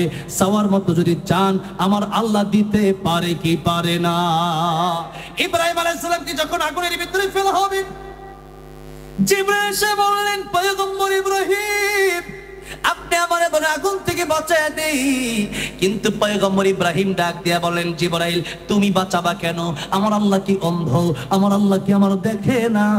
আমার আল্লাহ যদি আমি আগুনে পোড়ার কারণে খুশি হয়ে যায়, আমি ইব্রাহিম একবার দুইবার নয়, আমি ইব্রাহিম 1000 বার আমার আল্লাহর খুশির জন্য আগুনের ভিতরে জ্বলতে রাজি আছি। চিৎকার মেরে পড়েন সুবহানাল্লাহ।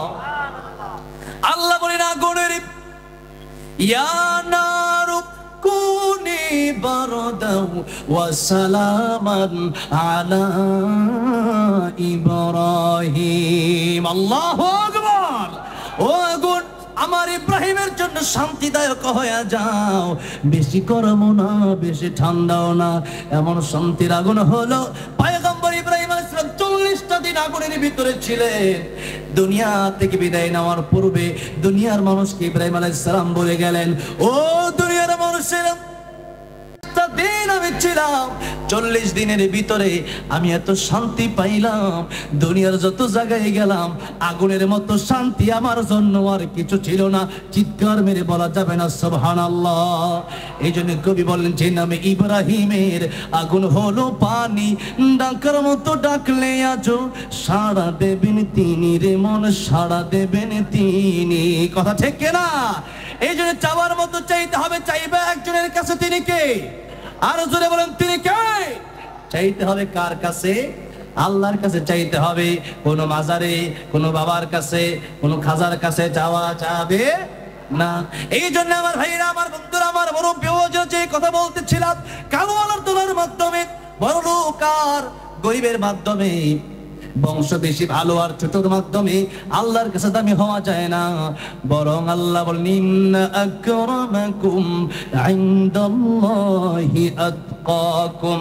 যার অন্তরে আল্লাহর ভয় বেশি সেই ব্যক্তি আমি আল্লাহর কাছে দামি। তাহলে এখন বুঝতে হবে, টাকা পয়সা কম থাকলেও সমস্যা নাই, কালো হলেও সমস্যা নাই, গরিব হলেও সমস্যা নাই, বংশ ছোট হলেও কোনো সমস্যা নাই, খাটো হলেও কোনো সমস্যা নাই। যদি আমার অন্তরে তাকওয়া থাকে, যদি আমার অন্তরে আল্লাহর ভালোবাসা থাকে, তাহলে ওই আল্লাহ রাব্বুল আলামিন আমারে ভালোবাসবেন কি বাসবেন না? সুতরাং ওই কবরে যেতে আমাদের যেতে হবে। ওই কবরে যাওয়ার আগে আল্লাহর ভয় অন্তরে নিয়ে যাওয়ার দরকার আমাদের আছে না নাই? আল্লাহর ভালোবাসা অন্তরে নিয়ে পরে কবরে যাওয়ার দরকার আছে না নাই? ওই কবরে যাওয়ার পরে ভালো করে লক্ষ্য করেন, আল্লাহ বলেন, ইন্নামা وليكم الله ورسوله والذين آمنوا الذين يقيمون الصلاة ويؤتون الزكاة وهم راكعون। আল্লাহ বলেন, বন্ধু বানাও তিনজনকে যারা কবরে যাওয়ার পরেও কাজে আসবে। কয়জনকে? তিনজনকে বন্ধু বানাও। 1 নম্বরে ইমানদারের বন্ধু হবে আমার আল্লাহ। যদি বলেন 1 নম্বরে ইমানদারের বন্ধু হবে কে? আল্লাহ। 2 নম্বরে রাসূলুহু, ইমানদারের বন্ধু হবে রাসূল। কারণ নবীর সুপারিশ ছাড়া আমি আর আপনি গুনাহগার জান্নাতে যাওয়ার কোনো সুযোগ নাই। কিয়ামতের মধ্যে নবী হাউজে কাউসারের পানি পান করাবেন। এই জন্য 2 নম্বর বন্ধু হবে আল্লাহর রাসূল। জোরে বলেন, 2 নম্বরে বন্ধু হবে কে? 2 নম্বরে বন্ধু হবে আল্লাহর রাসূল। 3 নম্বরে আল্লাহ বলেন, ইমানদার নামাজি ব্যক্তিরা তোমাদের বন্ধু হবে। জোরে বলেন, 3 নম্বরে বন্ধু কি হবেন? ইমানদার নামাজি ব্যক্তিরা। অনেক নামাজি আছে তারা মুনাফিক, আছে না নাই? নামাজও পরে সুদ খায়, আছে না নাই? নামাজও পরে ঘুষ খায়, আছে না নাই? নামাজও পরে টিভিও দেখে, আছে না নাই? এই জন্য খালি ইমানদার হলে হবে না, নামাজও পড়তে হবে। আবার খালি নামাজি হলে হবে না, নামাজের এই অন্তরের ভিতরে ঈমান থাকার দরকার আছে না নাই? এই জন্য এই তিনজনকে বন্ধু বানায় আমরা কবরে যাব। রাজি আছি? কারা কারা দু হাত আল্লাহর উঠা দেখাই তো, লিল্লাহি তাকবীর। আয় আল্লাহ তাআলা যারা হাতগুলো উঠাইলো তাদের হাত থেকে তুমি কবরের মঞ্জুর করে নাও, তোমার বন্ধু বানায়া কবরে যাওয়ার ব্যবস্থা তুমি করে দিও। জোরে বলেন আমিন, হাত নামান। আয় আল্লাহ রাব্বুল আমিন, এই এলাকায় তোমার খাস রহমত নাজিল করে দাও, প্রত্যেককেই তোমার বন্ধু বানায় নাও। এবার আসেন, আপনাদেরকে সর্বশেষ 7টা কথা আমি বলতে চাই। জোরে বলেন কয়টা কথা? 7টা কথা আমি বলতে চাই। 1 নম্বর কথা, কবরের প্রস্তুতি নেওয়ার জন্য শিরক আমাদের ছেড়ে দিতে হবে। কি ছাড়তে হবে? শিরক। এটা জবানের মাধ্যমে হতে পারে, অন্তরের মাধ্যমে হতে পারে, আবার স্বীকৃতির মাধ্যমেও হতে পারে। এই জন্য জবানের মাধ্যমে যেরকম বাবার কাছে চাইলেন, এটা হচ্ছে জবানের মাধ্যমে, এই জন্য আল্লাহর কাছে চাইতে হবে। 2 নম্বর, অন্তরের মাধ্যমে বিশ্বাস করলেন, যেরকম আল্লাহর একটা সিফাত আপনি দিয়ে দিলেন নবীরে। আল্লাহ বললেন কুল্লা ইয়ালামু মান ফিস সামাওয়াতি ওয়াল আরদিল গায়বা ইল্লাল্লাহ। আকাশ জমিনে যা কিছু হয়েছে, যা কিছু হবে, সব কিছুর মালিক, সব কিছু জানেন কে? ওইটার গুণ যদি নবীরে দিয়ে দেন। অথবা মনে করেন, আপনারা অনেকেই বলেন জনগণ ক্ষমতার উৎস, এরকম কথা আমাদের দেশে আছে না নাই? এরকম কথা যদি মনে করেন যে জনগণ ক্ষমতার উৎস, না না না, হাসিনাও মনে করেছিল 40 পর্যন্ত থাকবে কমপক্ষে, মরার আগ পর্যন্ত কোন বাপের বেটা তারা নামাতে পারবে না। এখন হাসিনা কই গেছে? দিল্লি। এখন বলেন তো, ক্ষমতা থেকে তার নামাইছে, কামতে নামাইছে কি? জোরে কোন কে নামাইছে? ওয়া তুইজ্জু মান তাশাউ ওয়া তুযিল্লু মান তাশা। আমার ভাইরা, আমার বন্ধুরা, আমার মুরব্বি ওয়াজিরা, এই জন্য ক্ষমতার মালিক আমার আল্লাহ, সম্মান দেওয়ার মালিক আমার আল্লাহ, বেইজ্জতি করার মালিকও আমার আল্লাহ। ক্ষমতায় আবার সামনে কে বসবে এটা আপনি বলে দিলেই হবে না। আবার যে ব্যক্তি ক্ষমতায় বসবে তারেও বসাবে কে? আল্লাহ। জোরে বলেন কে বসাবে? এটা অন্তরে বিশ্বাস করার দরকার আছে না নাই? জনগণ কিছু পারে না, দুনিয়ার মাখলুক কিছু করতে পারে না, পারে যা কিছু করতে তিনি খালেক, তিনি আমার আল্লাহ। জোরে বলেন কথা ঠিক না বেঠিক? আমার ভাইরা, আমার মুরব্বি ওয়াজিরা, 3 নম্বর কাজে কর্মের মাধ্যমে শিরক করা। কাজে কর্মের মাধ্যমে, যেরকম আপনি একজন হিন্দু, হিন্দুরা এই কথা বের করছে যে ধর্ম যার যার উৎসব সবার। কবিতা বানাইলে কি কবিতা হয় নাকি? কবিতা বানাইলেই কিন্তু কবিতা হয় না, এটা একটা অর্থ থাকতে হয়, কি হয় না? জোরে বলেন, এটা অর্থ থাকতে হয় যে ধর্ম যার যার উৎসব সবার। এখন আমিও যদি এরকম একটা কবিতা বানায় বলি বিয়া যার যার বউ সবার, আপনারা কি কবিতা মানবেন? এটা যে কবিতার উল্টা জুতার বাড়িতে দরকার আছে না নাই? কিসের কবির উল্টা পাল্টা কবিতা বলো, ঠিক কিনা? জোরে বলেন। খেত যার যার ফসল সবার কেউ মানবে? গরু যার যার বেচার সময় টাকা সবাই পাবে, মানবে নাকি? এগুলো যেরকম মানবেন না, ঠিক তেমনি ভাবে ধর্ম যার যার, উৎসব সবার, এটাও হতে পারে না। ও মুসলমান, একটু ভালো করে লক্ষ্য করে দেখেন, জুমার দিন জুমার নামাজে কোনো হিন্দু আসলো না, কোরবানিদের সময় কোনো হিন্দু গরু জবাই করার সময় আসলো না। আপনি তাদের মূর্তি পূজায় তাদের সাথে কি আনন্দ করেন? কিভাবে, ঠিক কিনা? জোরে বলেন। আপনি তাদের মূর্তি পূজায় কেমনে গেলেন? কাজে করবে শিরক করলেন আপনি। আপনি যাদেরকে উৎসাহ দিলেন, ও নাচে, আপনিও নাচেন, মজা মারেন, আবার মুসলমান দাবি করেন আমি তো নামে মুসলমান, নামাজও পড়ি, মূর্তি যে পূজা করে ওখানে গিয়েও নাচানাচিও করি। আপনি কনফার্ম জান্নাত, আল্লাহ তো ঠেকা পড়ছে আপনার জান্নাত দিবেন, এত সস্তা। এই জন্য ওইটা যেরকম শিরক, কোন মানুষের পায়ে সিজদা দেওয়া শিরক, কোন কবরে সিজদা দেওয়া শিরক, কোন বট গাছে গিয়ে সিজদা করাও শিরক। সিজদা করতে হবে একজনকে, জোরে বলেন তিনি কে? 2 নম্বরে নেক আমলের মাধ্যমে কিয়ামতের ময়দানে মিজানের পাল্লা দিয়ে দেওয়া হবে। মিজানের পাল্লায় যদি নেক আমলের পাল্লা ভারী হয়ে যায় তাহলে আল্লাহ আপনাকে জান্নাত দিয়ে দেবে। সুতরাং গুনাহ যেরকম আমরা করি, নেক আমল কি আমরা এরকম করি নাকি? তাহলে নেক আমল বেশি করার দরকার আছে না নাই? গুনাহ ছেড়ে দেওয়ার দরকার আছে না নাই? 3 নম্বরে বেশি বেশি তাওবা করা। নবীজি প্রতিদিন তাওবা করতেন 100 বার। আর আমি 2 সপ্তাহ আগে একটা প্রোগ্রামে গেলাম টাঙ্গাইলে, লতিফ সিদ্দিকী সাবেক মন্ত্রী আমার আগে কথা বলতেছে, আমার কোনো পাপ নাই। আমি বললাম তুই স্টেজে উঠবি কেমনে? স্টেজে উঠলে কেমনে? এই স্টেজে কোরআনের কথা হবে, কোন থেকে স্টেজে আসতে পারবে না। এই স্টেজে কোরআনের কথা হবে, কোন গাঁজাখোর স্টেজে আসতে পারবে না, মদ করে স্টেজে আসতে পারবে না। এটা পবিত্র মঞ্চ, কোন অপবিত্র গুনাহগার এই স্টেজে আসতে পারবে না। ঠিক না ঠিক জোরে বলেন। আমি বললাম স্টেজে আসলে কেমনে? এরা আমসে কিন্তু তাড়াতাড়ি জানাবে। এখন ওখানে ঘুরে বেড়ায় কেমনে? আমার বলছে খবর আছে। আমি তুই কি খবর করবি? করিস তুই না, চিন্তা করতেই পালাবি কেমনে? তুই তোর আপার সাথে দিল্লি যেতে এখন বাংলাদেশে করিস। কোন মন্ত্রী এমপি কে ছাড় দেওয়া হবে না, এগুলো সাধারণ মন্ত্রী। কিসের মন্ত্রী, কিসের এমপি? আল্লাহর কোরআনের শিক্ষা যদি না থাকে এরকম এমপি মন্ত্রীর কোনো মর্যাদা নাই। আর যদি কোরআনের শিক্ষা থাকে তাহলে বেলালের মতো দাম আছে না নাই? এই জন্য তওবা করতে হবে বেশি বেশি। নবীর কোনো পাপ নাই, নবীর কোনো গুনাহ নাই, সেই নবী তওবা করলেন। আর আজকে আমাদের পাপের কোনো অভাব নাই, সে বলে আমার কোনো পাপ নাই, হুজুরদের পাপ আছে, আমার পাপ নাই। চিন্তা করেন, কবিরা গুনাহ নিয়ে স্টেজে বসে আছে, নামাজ করতে পারে না, আবার আমার কোনো পাপ নাই। আলেমদেরকে ফাঁসি দেওয়ার মধ্যে ওই মন্ত্রী লতিফ সিদ্দিকের ভূমিকা আছে না নাই? ওর ভূমিকা আছে। এরকম লোক যখন বলে আমার পাপ নাই,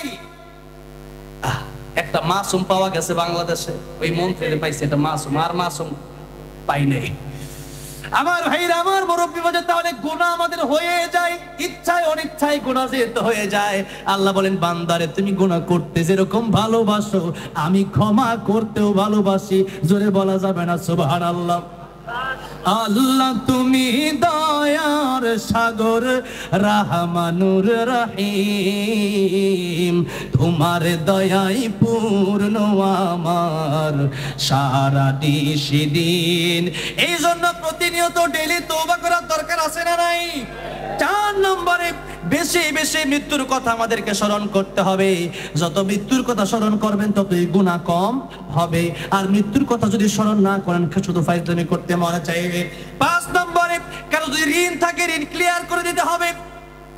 আপনি যদি কারো কাছ থেকে ঋণ নিয়ে থাকেন, আপনি নামাজ রোজা করেন, সব নামাজ রোজা আপনি আপনার জন্য করলেন না, তার জন্য করলেন।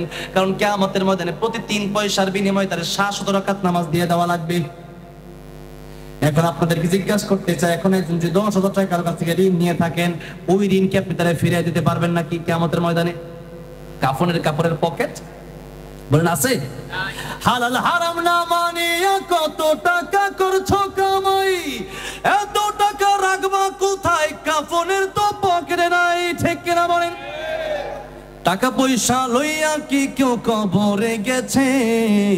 কি জবাব দিবি রে তুই আল্লাহর কাছে? কি জবাব দিবি রে তুই আল্লাহর কাছে?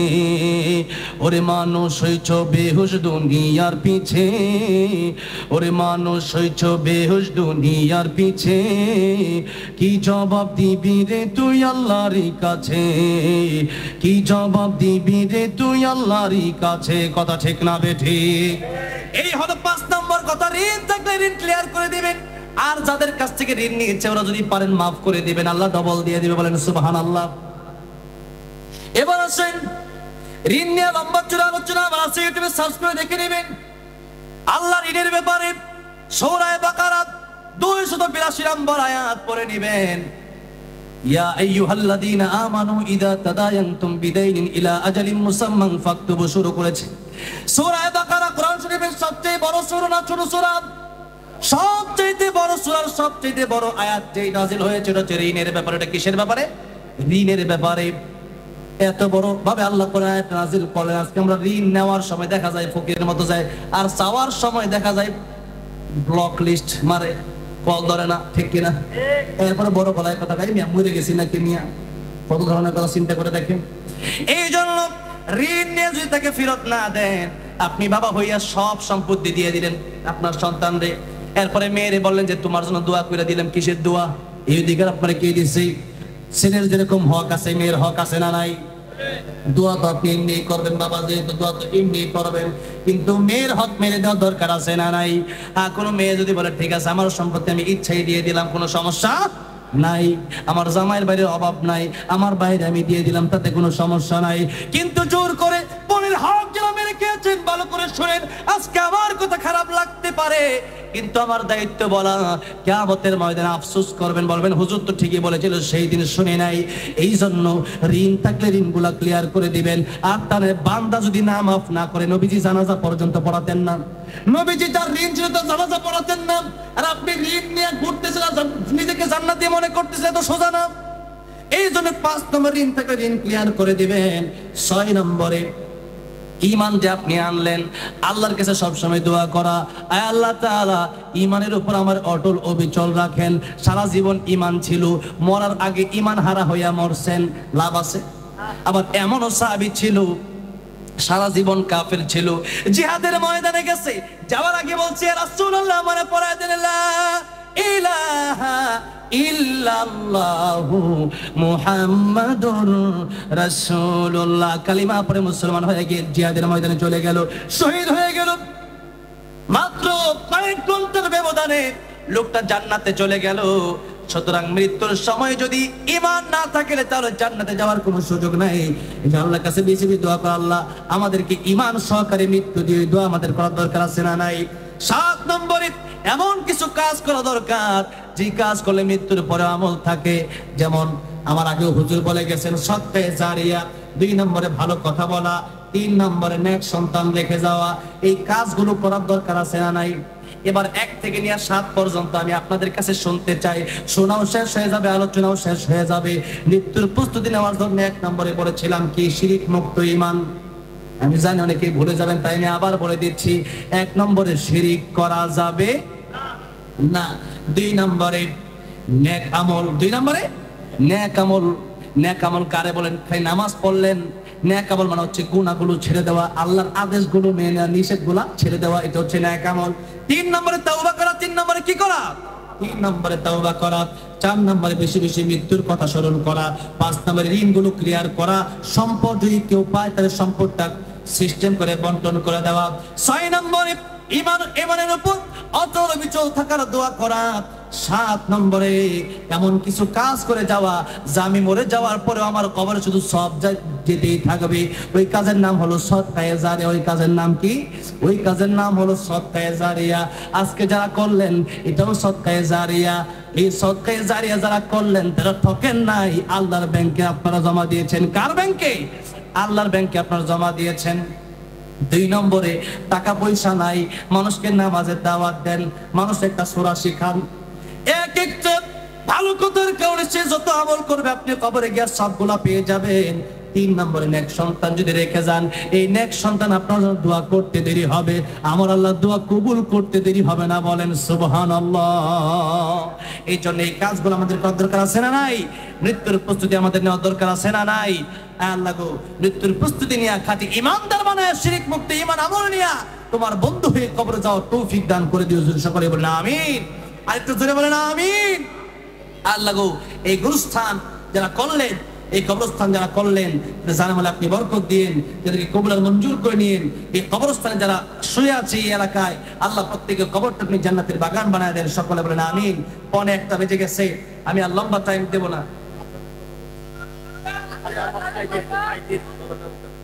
আল্লামা সাইদি তুমি মরনি, শুনবেন আপনারা। একটা সময় ছিল বিগত 2 বছর আমি সঙ্গীত লেখার পরে আমাকে অনেকেই বললো এই গজল যেন কোনোভাবে না গাওয়া হয়, কারণ তারা তো আলেমদের পক্ষে না, তারা ছিল শয়তানের পক্ষে। আল্লাহকে যারা শয়তানের পক্ষে তাদের বিজয় বাংলার জমি তাদের জায়গা হবে না, ঠিক কিনা বলেন? আজকে যারা কোরআনের পক্ষে ছিল, আল্লামা সাইদি বলেছিলেন বেশি লাফালাফি করবা না, মামু বাড়ি দিল্লি গিয়া পড়বা। ঠিকই মামু বাড়ি দিল্লি গিয়া পড়ছে। আল্লামা সাইদি একজন জীবন্ত নরী ছিলেন, ঠিক কিনা জোরে বলেন? আজকে আমি আসার পূর্বে আমার প্রিয় ভাই মাসুদুর রহমান সিদ্দিকী ভাই সঙ্গীতটা গেয়েছে। আল্লামা সাইদি রাহমাতুল্লাহির কারণে আজকে আমরা এই তাফসীরের ময়দানটা পেয়েছি, ঠিক কিনা জোরে বলেন? আজকে আল্লামা সাইদির অবদান আমরা ভুলতে পারবো না। এই জন্য এই সঙ্গীতটা আমি গাইতে চাই, আপনারা শুনবেন। অল্প করে আমি গাবো, এরপরে আজান হবে, এরপরে মোনাজাত হবে। আল্লামা সাইদি তুমি মরণি, শহীদ হয়েছ তুমি এটাই জানি। আমি সঙ্গীত লেখার পর আমার বললো সাইদি শহীদ হলো কেমনে? আমি বললাম সাইদি সাহেব এমনি মারা যায় নাই, যে ডাক্তার সাইদি সাহেবকে ইনজেকশনের সাথে বিষ মেশায়া শহীদ করেছে সেই ডাক্তাররা আজ খুঁজে পাওয়া যায় না। 2 নম্বর কথা হলো সাধারণ শহীদ না হলেও আল্লাহর রাস্তায় যে ব্যক্তি মরে যায় সে শাহাদাতের মর্যাদা লাভ করে। এই যে মাহফিলে যারা আসছেন তারাও যদি এখানে মরে যান তারা শহীদি মৃত্যু লাভ করবেন, বলেন সুবহানাল্লাহ। এই জন্য আমি বলেছি শহীদ হয়েছে। আল্লামা সাইদি তুমি মরণি, শহীদ হয়েছ তুমি তাই জানি। কারাগারে কাটালে 13টি বছর, বাতিলকে পেছে তোমায় দেখে থর থর, ঠিক কিনা? তুমি যে ছিলে মোদের নয়ন মনি, শহীদ হয়েছ তুমি তাই জানি।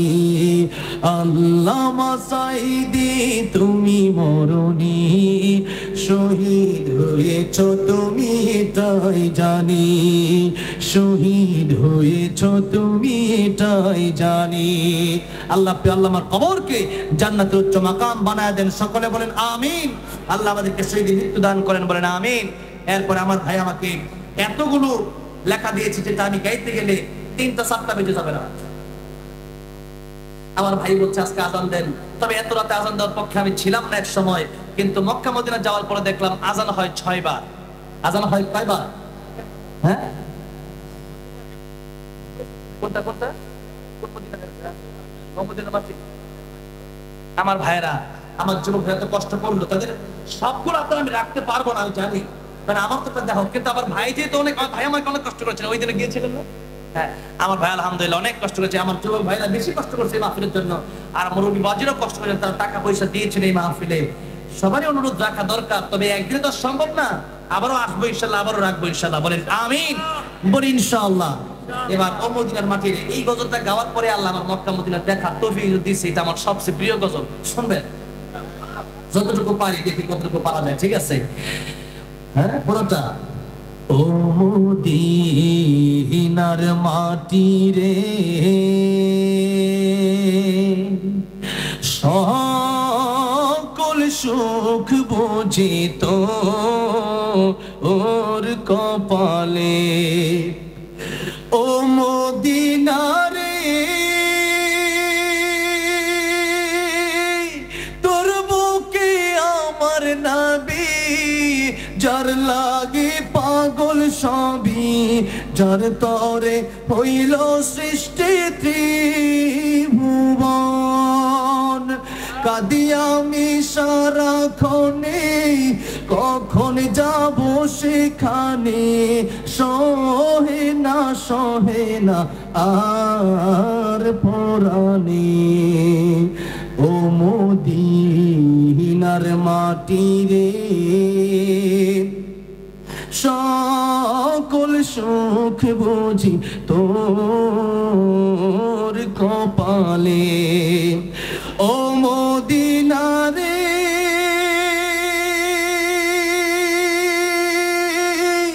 পাখি যদি হতাম আমি, উড়ে উড়ে যেতাম আমি, থাকতো না মনে কোনো যাতনা।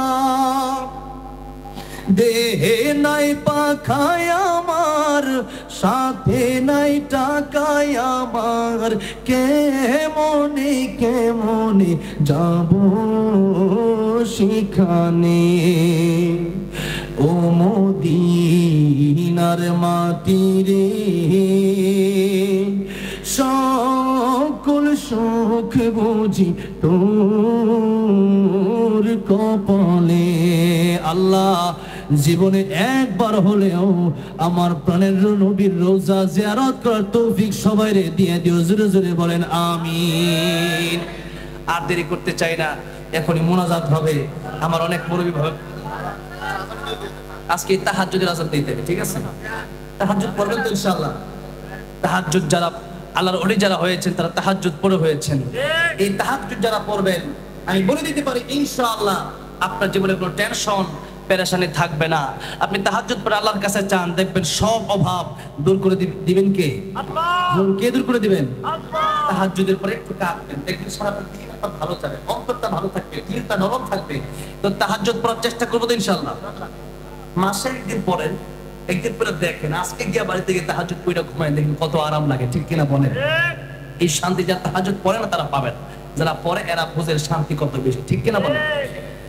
তো আজকে তাহাজ্জুদের আজানে দিয়ে, ঠিক আছে? আরিফ ভাই আপনি আছেন এখন? আলহামদুলিল্লাহ। আমার ভাইয়ের এতক্ষণ ধরে যে বসে আছেন, এখন 12টার পরে মানুষই থাকতে চায় না, যারা বসে আছে তাদের ধৈর্য বেশি। আল্লাহ বলেন যাদের ধৈর্য যত বেশি তাদের পুরস্কার আমি আল্লাহ তত বেশি দিব। বাশিরিস সাবিরিন, যেরকম আলহামদুলিল্লাহ।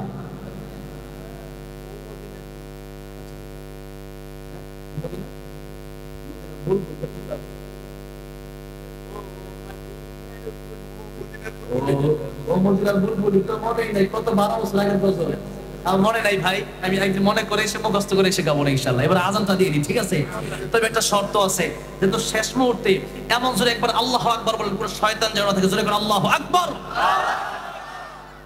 প্রত্যেকটা লাইন শেষ হবে আর জোরে আল্লাহু আকবার বলবেন। আপনাদের আল্লাহু আকবার শেষ হয়ে গেলে আমার আজানও শেষ হয়ে যাবে। প্রত্যেক লাইন শেষে কি বলবেন? আওয়াজ কমে গেছে, জোরে করে আল্লাহু আকবার। আল্লাহু আকবার,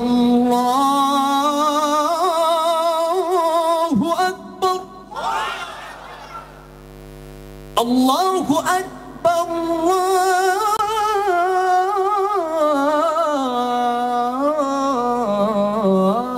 আল্লাহু আকবার। আশহাদু আন লা ইলাহা ইল্লাল্লাহ,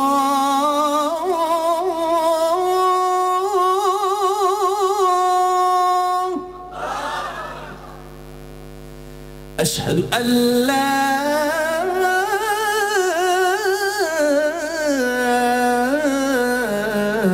إله إلا الله،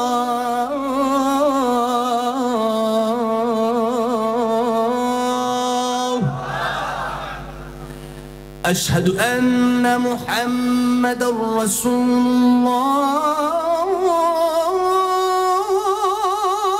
الله،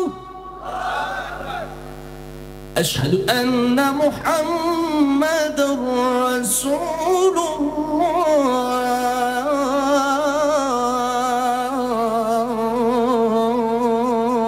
الله، حي على الصلاة،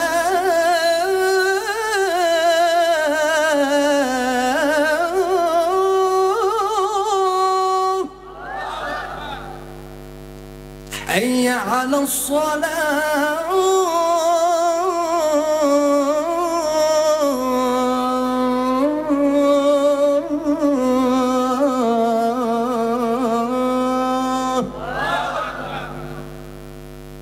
حي على الفلاح،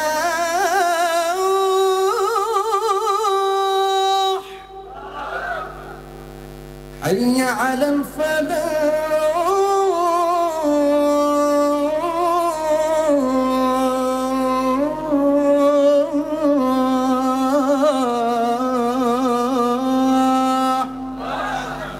الله أكبر، الله أكبر،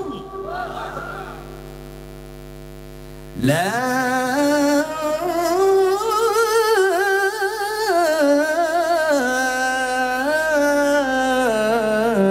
إله إلا الله। এমন মাইক ভাই আমার এই বছর আমি পাইছি কিনা আল্লাহ জানে, মাইকের অবস্থা খুবই খারাপ ভাই। মাইক রাগ করবেন না ভাই, শেষে বললাম মানে গলা থেকে আমার সাউন্ড টুটি ফেটে যাচ্ছে, আমার গলার টুটি ফেটে যাচ্ছে ভাই। তো যাই হোক, সবকিছুতে আনছে, এই জন্য মাইকটা একদম কিছু ভালো হওয়ার চেষ্টা করবেন। গানে তো কত সুন্দর ডিজিটাল মাইক থাকে, ওয়াজে আসলে এরকম কেন হয়? আমাজন দোয়া করবেন। 100 ডিগ্রি জ্বর নিয়ে প্রায় 2 সপ্তাহ ধরে ঘুরতেছি, এরপরেও যেহেতু ওয়াদা দিছে রক্ষা করতে হয়। আমার ভাইরা, আমার মুরব্বি যারা এতক্ষণ ছিলেন, আমি খুব খুশি হয়েছি আজকের এই প্রোগ্রামে আমার যোগ ভাইদেরকে দেখে, আপনাদেরকে দেখে। আজকে যারা চলে গেছেন, গোরস্থানে শুয়ে আছেন, তাদের জন্য মোনাজাত হবে এবং আমাদের জন্য আমরা দোয়া করার জন্য আমাদের গুনাহগুলি মাফ করে দেয়, আমাদের যেন নবীর সাথে আমাদের হাসর নাসর করে জান্নাতের মালিক বানান, বলেন আমিন। অনেকেই দোয়া চেয়েছেন অসুস্থ, যেন শিফায়ে কামাল আজা দান করেন, বলেন আমিন। আল্লাহ যেন মাহফিল উসিলায় দুনিয়াতে শান্তি পরকালে ছিল মুক্তি দিয়ে দেন, চলে চলে বলেন আমিন।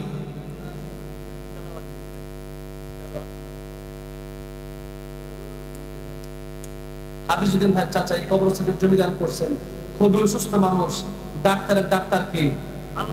ডাক্তারের মহা ডাক্তার কে? কবিরাজের কবিরাজ কে? ধনীর ধনী কে? বাদশার বাদশা কে? আল্লাহ গো ওনার চাচাকে, হাফিজুদ্দিন ভাই চাচাকে শিফায়ে কামেলা আজরা দান করে দাও, বলেন আমিন। সর্বশেষ মুহূর্তে দুরূদ শরীফ পড়ার আগে যদি এরকম আরো কেউ থাকেন যে কবরের জন্য অনেক টাকা বেশি দিতে পারে নাই, আমি একটা